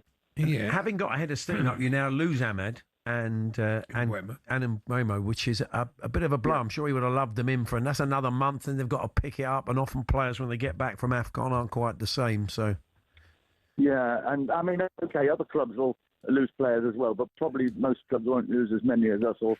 And we've got a list. Well, our list of fixtures over the next month looks relatively good, but on the other hand, those fixtures you think are good turn out not to be, actually. We pick up the points against the hard clubs, so we'll survive, I'm sure. But there we are. Now, there've been plenty of opportunities over the last 20 plus years or so to get disenchanted with the World Cup during the Blatter years, etc. I mean, you mentioned the way that Russia and Qatar was decided. What is it about this one that's kind of taken you over the edge? Well, those scenes the other day with Infantino and Trump and this peace prize. I mean, it was just pure, shall I put it politely, bottom kissing. Yes. On Infantino's part against Trump. You know, who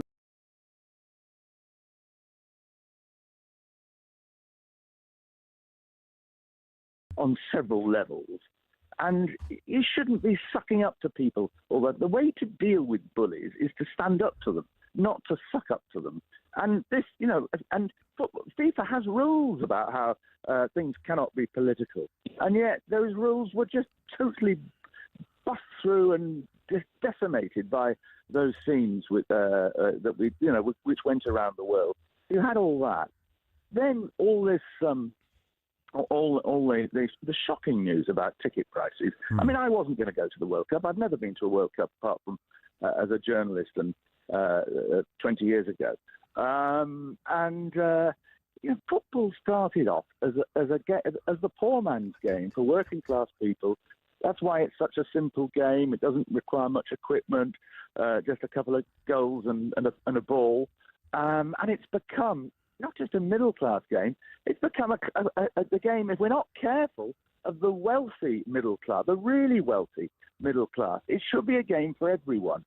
Particularly the World Cup, which brings together, well, now it's 48 countries, that brings together people from all over the world, and just to charge. I mean, to be able to go to the World Cup and enjoy it properly, you're going to have to pay thousands and thousands and thousands of pounds, and the United States is rather a more expensive country these days than we are. So I'm sure that lots of people will be deciding not to go at all. I mean, you may actually get gaps in the crowd for the first time in about 20 years. Well, I mean, that's going to be the interesting thing. Is whether they say whether they have 5 million applications for tickets you know, already. You just wonder who can afford this. I mean, it really. Is that since they knew the prices, or before they knew the prices? Well, they came as soon as they put them on sale. From agencies. It may be from agencies or people making multiple applications in the hope they'll just get one or two, and maybe they can afford one or two. But I think when people, in 1966, when the World Cup was held in England, you could get a sort of season ticket whereby you went to all of England's 3 group games and then the 3 knockout games, 6 games in all. And I think you could buy a season ticket for £12.50 or so, £12 10 shillings, something like that. And now it would cost you probably to actually see your team go through all the group games, then the knockout games. You're talking about many, many thousands of pounds, plus all the accommodation and the flights. It's just becoming beyond the means of most ordinary people. And certainly beyond the means of me, an ordinary football fan. And I'm reasonably well off compared with most people.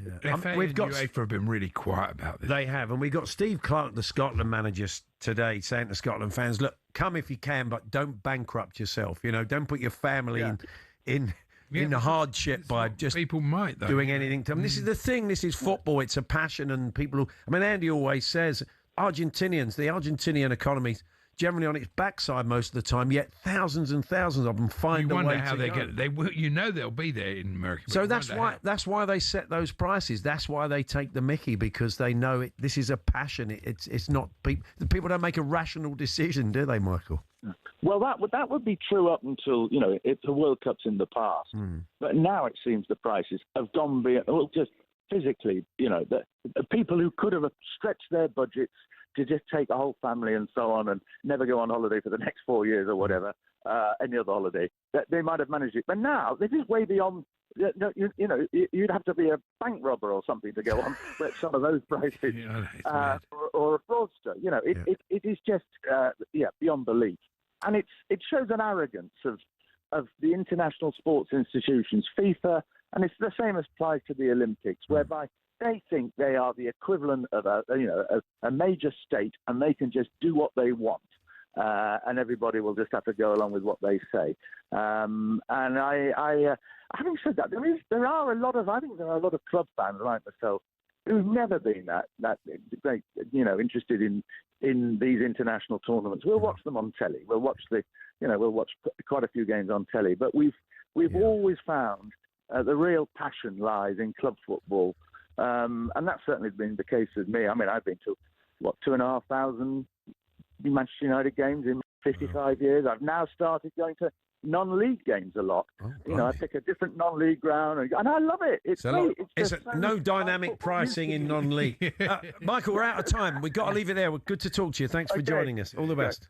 Thanks. Okay, bye-bye. Michael Crick, broadcaster and it's journalist. It's going to be interesting to see what happens. Michael was one of the founding fathers of the Man United Supporters Trust as well, so he's a proper old-school fan. But I wonder, a lot of people would be feeling that. They say for a Scotland manager to say, Don't put yourself in jet. Make it if you can. Wow. Ben Jacobs joins us. Transfer stories we're going to be discussing today. That latest on Bruno Fernandes. Antoine Semenyo. Mainu as well. Mo Salah. Cover some ground with Ben a little bit later on. And the Panto Horse Derby. We'll be chatting about that.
talkSPORT Sports Update powered by the Nissan Van range. Commercial vehicles built around your business. Search Nissan Vans or head to your local Nissan Van Centre.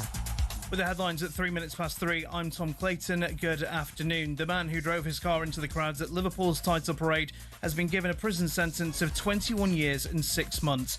53-year-old Paul Doyle wept in court as witness statements and his 31 charges were read to him. Those included dangerous driving and causing grievous bodily harm with intent.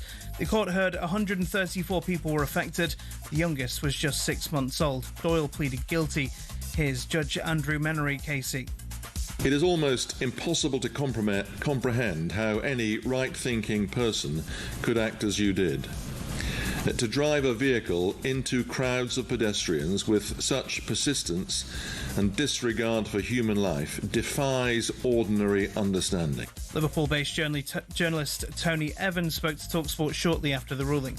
when they were talking about people who were found pins under the car and the level of injuries to them, it's mind-boggling. And thankfully, everyone seems to have come out of it at least alive. We'll have more throughout the day.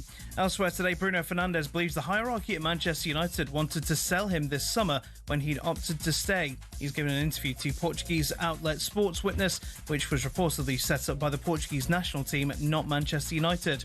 And the former England cricketer Matthew Hoggard has told talkSPORT the third Ashes test in Adelaide will be a test of fitness for the returning Pat Cummins. If it's as flat as Adelaide can be, running up and hitting that deck hard with intent, over after over, ball after ball, and just sticking there and have that mental capacity to do that, the fitness will come in at the end of day one. Get all the build-up to the third test on the talkSPORT Cricket YouTube channel. talkSPORT News. One of the suspects in the Bondi Beach shooting has woken from a coma and is now speaking to police. And the BBC says it will fight a $10 billion defamation case brought by Donald Trump. More from the news team at 5:30. talkSPORT weather with QuickFit. Whatever the weather, our range of services is longer than the queue at the Chippy on a Friday night. Tyres, MOTs, brakes and more. Book today at quickfit.com. Mostly dry for much of the country, cloudy with the odd patch of rain in the southeast. A few showers across northwest Scotland.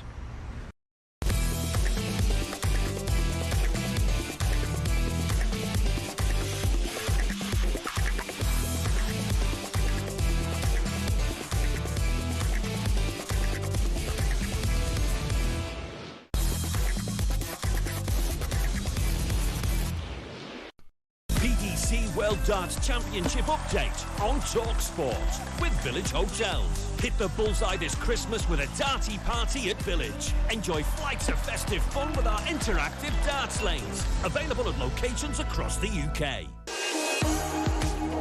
Let's check in once again with the darts at Ali Pally. There have been more wasp sightings, as we heard from Mark Wilson a little bit earlier on. But more importantly, what's happening at the hockey, Mark? Yeah, Justin Hood, happy feet he's known as. He's made a winning debut. He'll be very happy with himself as well. He's beaten a Welshman, Nick Kenny, by 3-0. Went 7 darts into a perfect leg as well, Hood. So pretty impressive performance. He could play the Danny Noppert or Jeroen van der Velde in round 2. Still to come, Chris Dobie, Hollywood will get his campaign underway against Zhao Chen Zong, a man who's yet to win on the stage. But coming up next, Scott Williams, former semi-finalist back in 2024. He takes on Paula Nebrida, who has reached the third round here and has won on the World Series stage as well. So it'll be a tough tie. That is on talkSPORT 2 right now. Mark, very quickly, you cover rugby league for us as well, and I was reading a story the other day that somebody's trying to put the money together, quite big money, to stage a cross-code game, international game, England Rugby League versus a rugby union national team either at Wembley or Twickenham. How do you feel about that? Yeah, look, there's been talk. I mean, it's again, we've had cross-code challenges before. Yeah. Look, I think if it generates a few quid for Super League, I think they should do it. But whether it's all about the finances, isn't it? If the finances are right, go for it. The more money they can get in the sport, the better. Absolutely, totally agree. Thanks very much. Cheers, Mark. Cheers, guys. Mark Wilson there, Ali Pally. We'll be back there a little bit later on to keep you updated. It's quite noticeable if I pop out sometimes at 3 o'clock during the sports bulletin, I'll see Andy Goldstein and Darren Bent playing darts at the hockey, practicing. Didn't see them today. What a surprise. I've been slightly burnt by what happened in the talkSPORT darts last Wednesday. Maybe they just can't face it for a little while. I've just got to back away from the hockey for a little while, sadly. But there we are. Andy, anything else you want to talk about? Yes, I want a new job. Oh, okay. Well, I'm sure that can be arranged. Good. I'm surprised it hasn't happened before, actually. I want to be Victoria Beckham's gift wrapping advisor. Wow. I know. That's a good gig. It's good, isn't it? What's your gift wrapping like? Terrible. But what's anybody's like? I mean, basically, use sellotape. Don't use that thin paper that rips when you do it. I don't know. Okay. I always have too much paper at the end of it, you know. But right. Anyway. Well, it doesn't sound like you're going to get the... This is your interview for a job working with her. Yeah. Victoria Beckham's gift wrapping advisor says presents should be sheathed in eco paper, and even foliage from trees. I think you should be sheathed in eco paper. I think I already am. That would be an improvement. Jane means 50. Does she? She does. 56. What does she mean? It's sustainability, but eye-catching and beautiful. We've all become greener. We've only got one planet. Thank you very much. Does she live Jane, within her means? Jane means platitude. Yeah, exactly. Anyway. It's a good gig, though, her official gift wrap. I mean, she's not on the payroll. I mean, I'm sure it's someone that she goes to around birthdays and Christmas. She doesn't just sort of sit there, does she, in a room? I'd imagine Victoria gets her presents gift wrapped at the store, as you can do. For a little bit of extra money would be my guess. I've no idea. These are the things that I insight into the Beckhams. Very I mean, much it must be like when you've got all that money, there is that expectation that you're going to really push the boat out. You buy someone like a pair of M&S slippers, they might look slightly down there. Yeah, no, that is difficult. I agree. That's difficult. This is the thing. People say, is that all you got? Is that all the Beckhams got me? This is a pair of slippers. What are you expecting from them this year? Then I think you'll be lucky to get anything. I won't be getting anything. Let's be honest. It's Dave in West Yorkshire wrote to the Star. Good old Dave, yeah. Who is Dave? Brilliant, this. Yeah. Honestly, people have such a mad idea. This is the darts at London's Alley Pally was packed on a Monday afternoon. Bet half of them were shirked from home civil servants. I bet they weren't. Yes. It's a bit of a weird story. How many people does it hold? 4,000? So what Dave's proposing is that 2,000 of them were civil servants who normally work from home. Yeah. I don't think so. Do you know what the stain of the year was? The stain of the year? Yeah, I didn't know they even had this thing. It's called Stain of the Year, and it's put together by the good people at Unilever, whose job it is to remove stains. Yeah, and they look at, imagine the Stain of the Year award. Imagine getting that sort of gig that Charlie would get, Charlie Baker. Stain of the Year. How'd you fancy doing Stain of the Year? The thing is, all the people are having the meal before the Stain of the Year. You drop a bit of raspberry jus down yourself, and they say, I've got just the thing to get that out. That's me. I'm Mr. Stain. I knew you are. You're often covered in stain. You're like Les Patterson, aren't you? The old Barry Humphries creator. You're often covered in some sort of food. Anyway, that's a lovely mental image for you. But, it's matcha tea. The stain of the year amongst the millennials, or the Gen Zers, is matcha tea. It's a very, very strong green. It's quite difficult to get out. Followed by Aperol Spritz and bubble tea. A strong orange. And bubble tea. I haven't spilled bubble tea on myself. Are you a fan of the bubble tea? Oh, God, no. No, I think it's disgusting. It's a bit like Subway. I think it's made for kids' palates. I don't get it. I queued up for it once. I couldn't believe it. Never again. Really? Well, okay. Well, there we are. Stain of the year. Keisha, I'm sure you're all sitting there today thinking, I wonder what the stain of the year was. That's the gig you want. Who was Wout Steenhouse? I've got no idea. I hope he wasn't somebody really appalling because I don't think he who was. knows what you said then. And while we're at it, top Christmas smell, Andy. What's the top Christmas smell? There's been some research. Roast potatoes. No, stuffing apparently. Stuffing number one. I knew it was something around there. Christmas trees 2, cinnamon 3. I know who's very much slipped up the Brussels sprouts marketing board. Well, not called a hoggy, who said he'd just been getting stuck into them a day. Thankfully, he left before they'd worked their way through his system. I'm glad. Yeah, Matthew Hoggard's opening words to us, the former England fast bowlers. I will warn you, I just had sprouts and a lot of vegetables for dinner. But normally, there's a whole series of stories running up to Christmas where there's a sprout shortage. Yes. And we haven't had those this year. No, the Sprout Marketing Board have been off it, haven't they, really? And then you panic, don't you, when you hear it? You think, oh, no, I've got to get extra. I bet the window's always open in their office, don't you, the Sprout Marketing Board? Must be. Just crack those windows. Now, sticking with the Christmas theme, they've had the Panto Horse Derby. And we're going to find out. I think they had a bit of a musical theme this year. All right, okay. I'm quite interested in how much you're paying for a good Panto horse these days. And, in the ring at Cheltenham. It's like the auction they have after racing at Cheltenham. No, but there can't be cheap, a good Panto horse. I always think it's a shame it's on the flat. It should be on the over the jumps. Yeah, that's over the national course. Anyway, we'll find out more about it. We're going to look at the transfer stories of the day. And our old mate Callum Scott Howes, fine actor, and Cardiff City fans, going to join us because his team take on Chelsea tonight live on talkSPORT in the Carabao Cup. That's all to come. We're here with our good friends at Tool Station. You can stay one step ahead, whatever the job. Next stop, Tool Station.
Step up to the hockey and win the ultimate VIP darts experience on talkSPORT.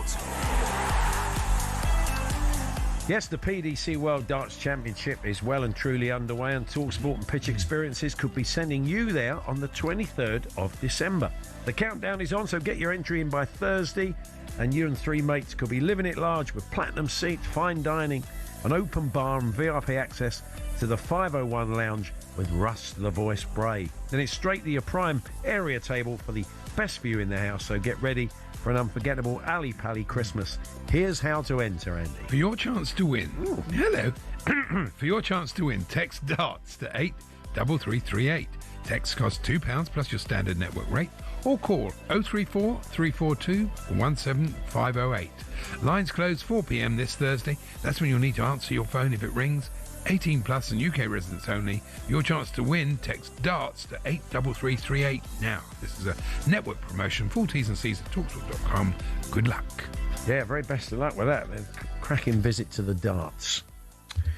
A few stories floating around a Spanish media outlet suggesting that Oliver Glasner will not renew his contract. I take it this has come from the Spanish end because they have set their sights on the Getafe manager, and that is Jose Bordalas. But, I mean, they've asked him about this Glasner recently, and he said, well, I've not really thought about it. We'll sit down in January. But maybe someone at the Spanish end has got wind of the fact that they've been having conversations with Bordalas. So there we are. Well, maybe pick up on that with Ben Jacobs. Yeah, I think it's going to be a hot property next year. He's done a brilliant job there. He has done a very good job there. So anyway, we'll try and bring you more on that later. But we've had the London Panto horse race. And I had questions off the back of it, really, including where'd you pick up a good Panto horse outfit, or do you make your own? Let's find out. Mark Biddis was the organiser. Hello, Mark. Afternoon. How you doing? Yeah, good. Thank you. How many years has this been going for? It's the one on Sunday was the 12th event I've put on for the London Pantomime Horse Race, and it's the biggest one ever, I suppose. Yeah, I'm surprised because where'd you find a good Panto horse outfit? They have them on Amazon or not? No, there is a store I go to, and the reason why it happened in the first place, a friend of mine, I got him married in a coffin back in 2009. It's a true story. Yeah. And I went to the fancy dress shop for their anniversary, which they held on Halloween, and there was 2 Panto horse costumes in this fancy dress store, and I thought, okay, I might do something with this, and now they do 50 because it got so big. But I get more or less get them from the same store. There are people who, of course, had their own costumes, and they bring them out once a year to take part. Who has their own Panto horse outfit, just on the off chance? Well, it's like that bloke who had his own police It's outfit. actually the guy, funny enough, who won it this year, Nirvana. He's been turning up for many a year, so he has his own costume. But surely there's 2. I bet he doesn't smell. I bet he doesn't smell like Teen Spirit, though, does he? Not really. No, but he smells a whole lot worse than that. Yeah. But there has to be 2 people, doesn't there, in the horse? I mean, oh yeah, of course. Unless you're Peter Crouch. I suppose if you're Crouchy, you could do it. Well, actually, one year I actually done a video where I recreated the Rocky 2 training scene in a one-person Panto horse costume, and I did it.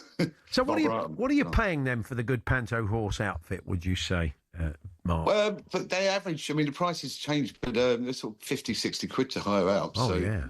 So, they're not that cheap, really, but you get a lot of use out of it. It's seasonal business. If you're in the Panto horse hiring business, you can probably set out about 10 months till the Pantos come looking for them. Is it still very much a staple of the Panto? Do you still, I mean, people are still prepared to do it, are they? And getting certainly the back end's not a lot of fun. They are. I mean, it's a quite unique setup with the race itself. So I take them through. It's not just a race. They actually go before the race starts, 3-4 months beforehand. Yeah. It's a virtual race, and that's where the fundraising comes in. Right. So I do a thing called Back a Nag, and it's the top of the trots. So I encourage all the teams who sign up to actually start bidding to be the top tier horse by donating funds. So every Saturday, I've actually set myself a task to do the top 20 countdown every Saturday video, like obviously a spoof of Tottenham Pops. Yeah.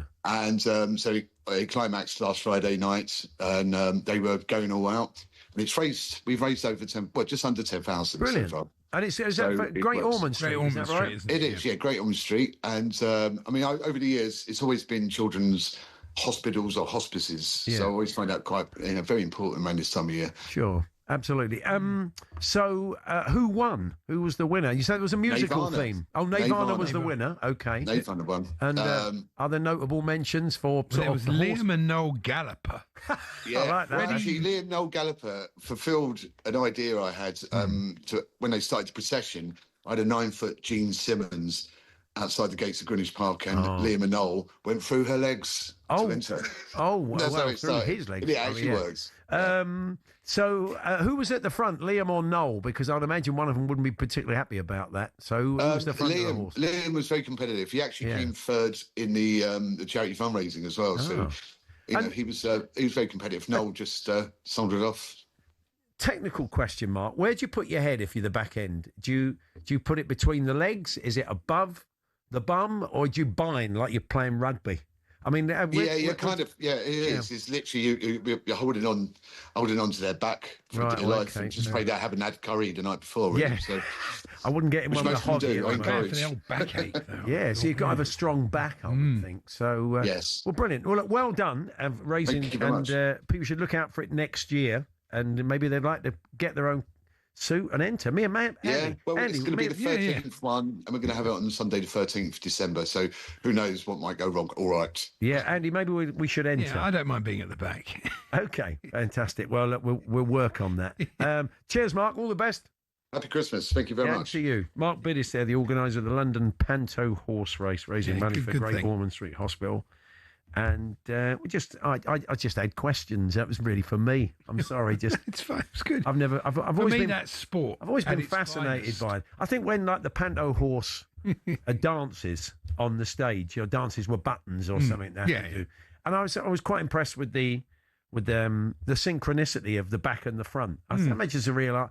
I think we've talked about this enough. Probably have. I think we really have. Anyway, we're going to talk transfers. We'll come back to the Wasp at Ali Pally next, I guess. But we are going to talk transfers next. Some interesting stories doing the rounds. Antoine Semenyo suddenly back in it was quite hard to believe he hadn't scored for it was about 8 games or something. It was. He took that one very well, didn't he? He hasn't lost his magic. People quite upset about that challenge on him by Dalot. Dalot, yeah. It wasn't great, was it? It's not great that when they make a back for somebody. It's a bit like spearing in rugby. It's dangerous, isn't it? Yeah, I mean, it's often a difficult one, but whether someone meant to do it or not, it's, no one intends somebody to go over them like that, but it's a consequence if you... Judging by Semenya's reaction, I think he thought he had done it deliberately. I think a player's reaction is, they've all been there and they know that's a pretty good sign. So we'll look at some of the transfer stories of the day with our own Ben Jacobs. And then Callum Scott-Howell's going to join us. Callum's just finished a big sort of telly drama in his native Wales, which he'll tell us a bit about. And he's seen a lot of Oasis. His girlfriend is Noel's daughter. So he has been travelling the world. Been travelling the world watching Oasis. So we'll get a few war stories from those trips. Anyway, Callum's going to join us, talk a bit of Cardiff, Chelsea tonight, which is live on talkSPORT.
Newcastle's Dan Burn will be out for at least a month after breaking his ribs against Sunderland. Eddie Howe's worried about Newcastle's busy Christmas. With every team selection, you're putting people on the pitch and there's a risk of injury. But we're getting to dangerous sort of point with our defensive structure. Now, Kobbie Mainoo's brother's been criticised for wearing a free Kobbie Mainoo t-shirt at Old Trafford. Here's Adrian Durham. And can you imagine his brother doing that when Fergie was in charge? Fergie would have had Kobbie Mainoo out of the club by the next morning. It was an utterly insane thing for him to do. It's selfish for him to do that. Mainoo hasn't started a game all season for Manchester United. Ahead of tonight's third Ashes test, the fit-again Pat Cummins returns to captain Australia. Nathan Lyon is also recalled. Lyon's 2 wickets away from going past Glenn McGrath's test haul of 563. F1's returning to Portimao in Portugal for 2027 and 2028. The Dutch Grand Prix is the one to go. And 20-year-old Charlie Manby had to tell his boss he isn't coming into work today after making round 2 at the PDC World Darts Championship. He beat Cameron Menzies, who's now apologised for punching a table. Manby's sympathetic. Listen, he's probably going through some stuff I've seen on socials, so yeah, he's a top player and he's a top lad as well. Chris Dobie and Gerwyn Price get underway today. Both the afternoon and evening sessions are live on talkSPORT 2.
Hawksbee, Andy Jacobs here on talkSPORT. Just going to pick up on one of the stories that Amelia brought you there. The sentencing took place today in the Liverpool FC victory parade attack. Tom Clayton has all the details. 53-year-old Paul Doyle will serve more than 20 years in prison after driving his car into the crowds of the Liverpool title parade back in May. The club and its fans were celebrating their 20th English League title when Doyle of West Kirby ignored road signs to drive into fans and civilians in attendance. Doyle wept in court on Tuesday afternoon as he heard witness statements and Judge Andrew Menery KC passed down his sentence. The total sentence which I impose upon you is one of 21 years and 6 months imprisonment. Doyle had pleaded guilty to 31 separate counts, including dangerous driving and causing grievous bodily harm with intent. 134 people were affected. The court was told the youngest was just 6 months old. The child escaped without injury. Liverpool-based journalist Tony Evans spoke to talkSPORT after the sentence was passed down. When listening to the judge detailing the scale of the injuries to the victims and you know, listening to the horror of it all, I must say I'm not surprised that 21 years and 6 months was imposed. Judge Andrew Menery KC says Doyle's actions turned an occasion of collective enjoyment into one of fear and disruption that causes damage to the reputation of the city of Liverpool. He also says it had an adverse impact on businesses and was committed in the presence of children. It is almost impossible to comprehend how any right-thinking person could act as you did. To drive a vehicle into crowds of pedestrians with such persistence and disregard for human life defies ordinary understanding. A crucial part of evidence was Doyle's own dashcam footage retrieved on the day of the incident. Here's Detective Chief Inspector John Fitzgerald of Merseyside Police. In my 20 years of police service, this is the most distressing and graphic footage that I have come across. It was really difficult to watch for me and the whole of the investigation team, but it was really important that we did. Paul Doyle, aged 53, will serve 2/3 of his sentence in custody. Then he'll spend the remaining time on licence under certain conditions. It means the soonest he'll leave prison is 2040, when he is 67 years old. That was Tom Clayton. There'll be more on that story in the sports headlines at 4 o'clock. So we turn to some of the transfer stories of the day and more, because there's a breaking story, of course, this afternoon around Kylian Mbappe. Joining us now is our transfer guru. He's going to be busy over the next 6 or so weeks. It's Ben Jacobs. Hello, Ben. Afternoon, guys. So, let's look at this Mbappe story. PSG have been ordered to pay Mbappe 60 million euros, £52.5 million in unpaid salary and bonuses, a French court have said. Do you think they'll have a right to appeal or not? They will appeal, but the protocol is they have to pay it first. And I get the impression the appeal from PSG is a bit of a Hail Mary. And all parties are prepared now to draw a line under this. So the chronology is incredibly complicated. But basically, Kylian Mbappe made a verbal commitment to PSG that he wouldn't leave them out of pocket if he left on a free transfer. He agreed initially to waive a signing on bonus, and then PSG withheld wages for 3 months from May through until July 2024. Then Mbappe goes off on a free transfer to Real Madrid, and PSG feel like he's in breach of a verbal commitment that they tried to make formal. They sent Mbappe a contractual amendment to sign, basically saying, I'm giving up the money. Mbappe agreed to it, then didn't sign. And of course, it ends up in a French labour court, and they can only really look at the contract rather than the verbal position of Kylian Mbappe. So PSG kind of took it all the way out of principle. They'll pay Mbappe, they'll appeal, but I think in likelihood Mbappe will get to keep his money. That must affect PSG, because that's the price of a very, very, very good player, isn't it? 60 million is the sort of money they'd pay for a top player. So you'd imagine that's going to affect. I mean, they can afford it, can't they? Yeah, I mean, they can afford it. And also, if you think about how clubs budget, they wouldn't have marked this as a saving, knowing that Kylian Mbappe disputed it. But also, the wages naturally were always on the PSG books. And had they won this case, it's sort of like a bonus saving. But by losing it, it's everything from the budgetary point of view that PSG had planned for. And the same can be said with the accrued holiday and the signing on bonus as well. So I think PSG feel that they've not gained anything, but on their books, they've also not lost anything either. Now, everybody seems to know about this Antoine Semenyo £65 million buyout clause, and there is this expectation that it'll go in January. He won't be short of clubs wanting him. It seems City and United are at the front of the queue, but he'd interest Arsenal, he'd interest Liverpool as well. Do you expect him to go in January, Ben? I think there's a fair chance, because the clause is valid. Of course, we'll probably learn sooner rather than later, due to the fact that the 65 million clause is only eligible in the first month of the window, and the first weeks, I should say, of the 1 month window. And I think the feeling is that if he doesn't go by about January the 10th, that Bournemouth will be prepared to keep him until the end of the season, and that will be a win for them. And obviously, from Semenyo's point of view, the clause drops by 5 million in the summer, so he'll still be very marketable for clubs. And it's a bit of a game of chess, really, because if one club moves, then you would think others would come forwards that might prefer to do it in the summer. If nobody moves, then Bournemouth hope the clause goes away in January and he leaves in summer 2026. Right now, I think you've got Liverpool potentially, because Salah's off for AFCON and there's still some debate over his future. You've got Tottenham that would see Semenyo more as a left-sided player. Man City wants someone that can play left or right as a wide winger with goals output, because they don't really get that from Oscar Bob, Jeremy Doku or Savinha. Manchester United's interest is ongoing, and Arsenal would prefer to do it in the summer because they need an outgoing, a Trossard or a Martinelli perhaps. But obviously, if another club decides we're doing it in January, do they force themselves into the conversation? So I think either no one will trigger the clause, or one club will trigger the clause, and then several other from the big six in particular might follow. Yeah, Spurs are interested. Well, yeah, I mean, look, when you've got a fairly glittering choice, it might be a difficult deal for Spurs to get done. But it's a strange one for United, though, Ben, isn't it? That's not really what they need. I don't think they've got unlimited funds to spend either. I know they're a very rich club, but you'd imagine midfield would be their priority.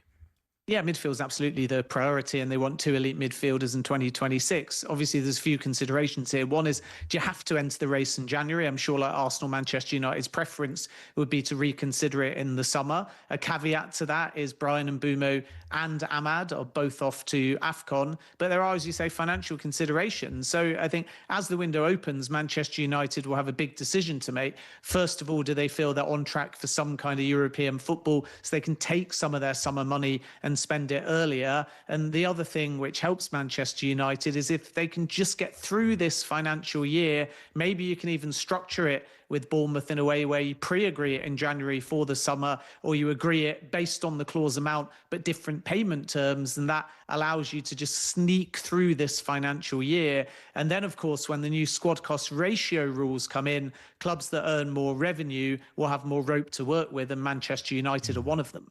Now, the Bruno Fernandes quotes that have emerged today from Portugal are interesting, where he says that he was a bit unhappy that the club seemed prepared to let him go to Saudi if he wanted to, but he stayed, he said, for family reasons and to work with the manager.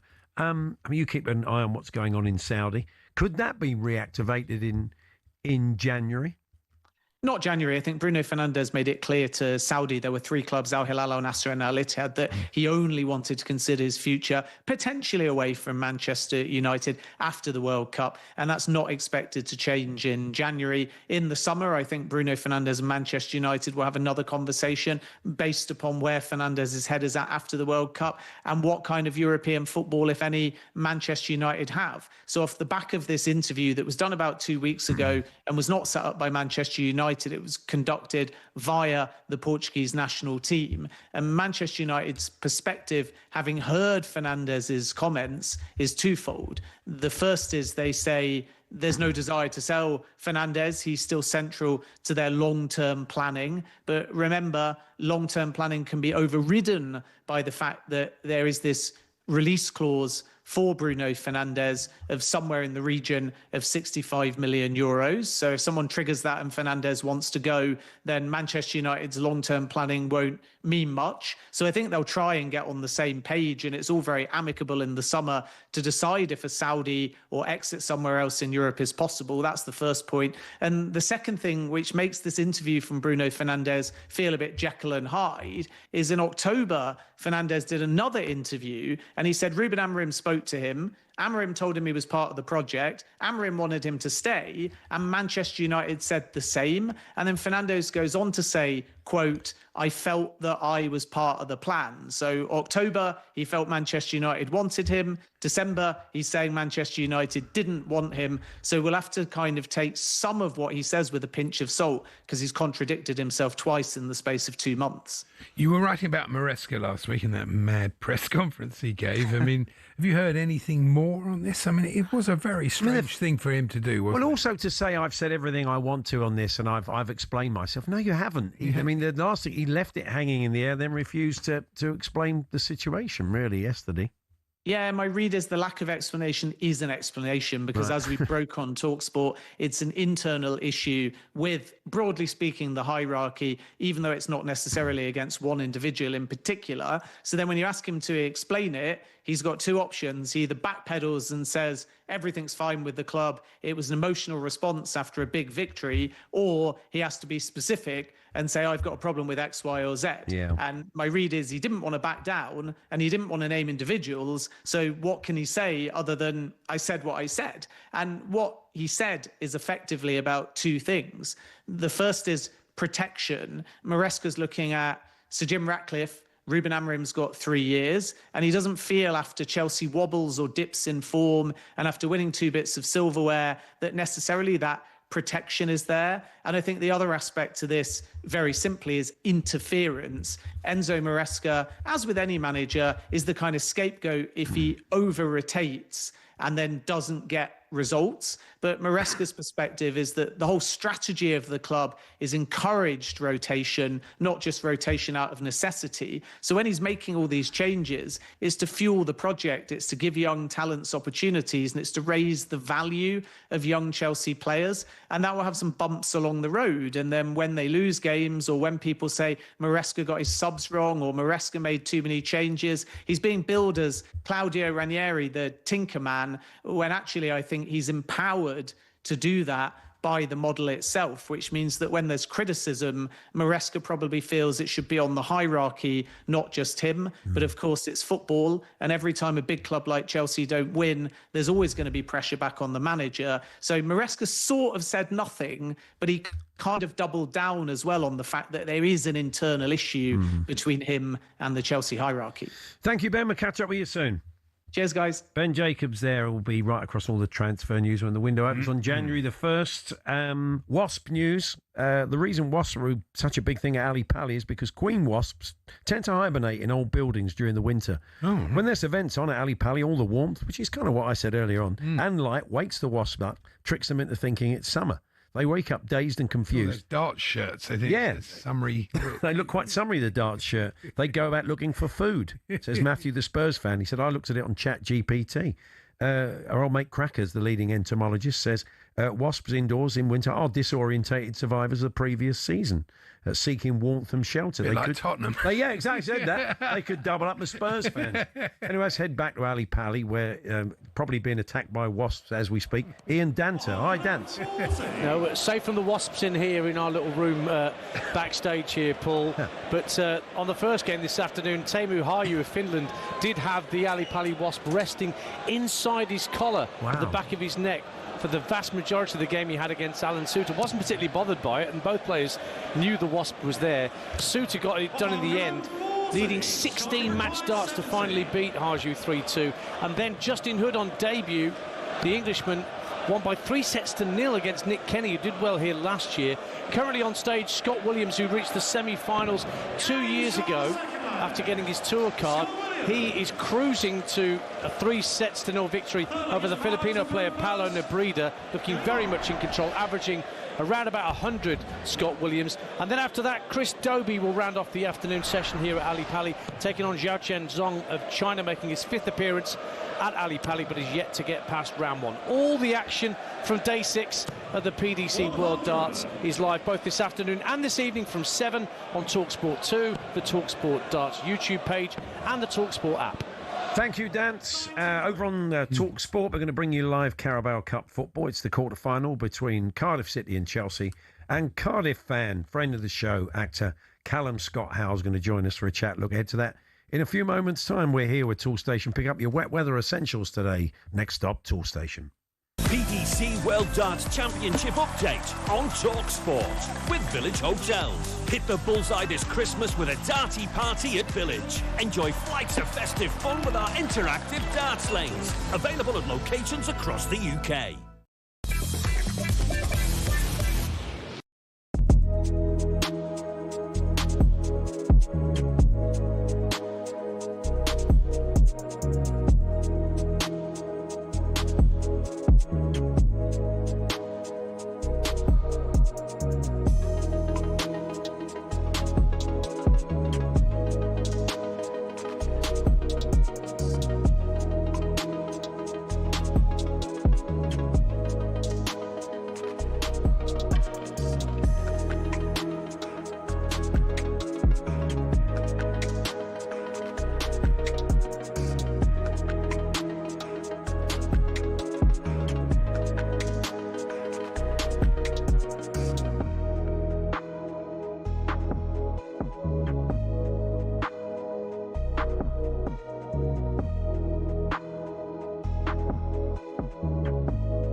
Yes, we got live Carabao Cup football for you tonight. The quarter-final between Cardiff City and Chelsea. Cardiff have been going well. Top of League One. Yeah. Lots of wins. They're in better form than Chelsea. Beaten Burnley and Wrexham along the way, so it's all looking pretty good. Joining us now, Cardiff City fan, friend of the show, is actor Callum Scott Howells. Hi, Callum. Hey guys, how are you doing? Thanks for having me on. It's great to be here. The beard. We're liking the beard, Callum. I understand it's for a part, though, isn't it? From what I've been reading. It is, yeah. I've just been filming a rock climbing drama, which is set in North Wales, and I've been shooting it for the past 5 months. So they wanted me to grow a beard for it. So it's been a lot, to be fair. It's taken a lot of getting used to, but I'm enjoying it. You're going to stick with it now. You know? You're going to stick with it now. You've finished the filming. I think so, because I've also been having to tan for it as well. So I'm scared when I shave it, there's going to be a sort of drumstick vibe going on. You dye it white for Christmas. Yeah, that's it. Yeah, get some work in the suit. Yeah, you could work in a department store. Well, yeah, he probably doesn't need it. So when's the film coming out? When we'll be able to see? It's called Cliff. Is it? What's it called? Dead Point. It's called Dead Point. Yeah. So it'll be. I wrapped it on Friday. So it's going to go into post now. And it'll obviously be in the edit for a few months, and I think hopefully it'll be out around earlier than this time next year, hopefully. So sort of late next year is the plan, I think. Excellent. So you must be feeling pretty good as a Cardiff City fan at the moment. It's going well, isn't it? Oh, guys, I mean, I was thinking this morning. I was thinking, if you told me this time last year that next season will be in the quarterfinals of the Carabao Cup facing Chelsea and having beaten the likes of Burnley and Wrexham, I mean, I'd have just told you to go away, really, because I can't. It's just amazing, you know, because given obviously everything that happened last season and kind of all this the spirit in the club at an all-time low, you know, everyone sort of. It was so bad. It's just great, you know. We're top of League One.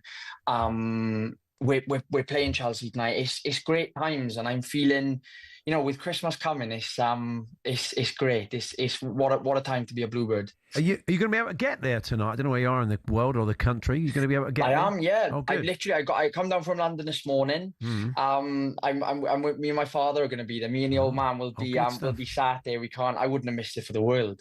No, it should be a good game. Brian Barry Murphy has a similar pedigree to Maresca, who's with him at Manchester City. So what sort of football team are Cardiff for people who haven't seen them? Do they like to play the ball, pass the ball? Yeah, well, it's funny because I read an article this morning by Daniel Story in the iPaper. I really like him as a journalist, and he sort of summed it up perfectly. Really, he sort of said that last year watching Cardiff felt like community service punishment, and it was every time I was at the stadium, you know, the energy and everything was just so off. And now this year, for example, last season we were one of the oldest squads in the Championship. Now this season we're the third youngest team in the Football League system, and that kind of says everything about what he's done. He's brought in the youngsters. We're playing enthusiastic, progressive, lovely football. Look, it's not pretty all the time. It's, you know, it's quite hardcore, but you know, and for example, the Doncaster game on the weekend, it was 4-3, so we were leaking goals, but also we're scoring. So games are often very exciting.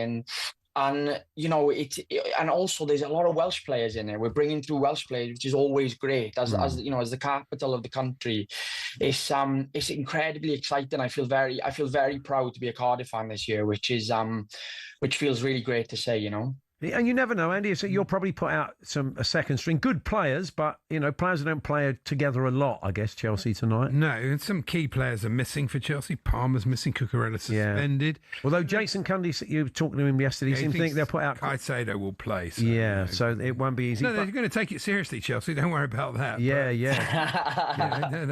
But, you know, they're a funny team, Chelsea. You can't tell. Sometimes they're brilliant and other times they're not. And it'll be a great occasion anyway. Finally, Callum, we've seen you out and about over the summer. You've seen a lot of Oasis gigs. You seem to have been... How many have you taken in this summer? Oh, I think I can't. You know what? I've lost count. I think me and Aeneas worked out that I was on sort of 15 or something by the end.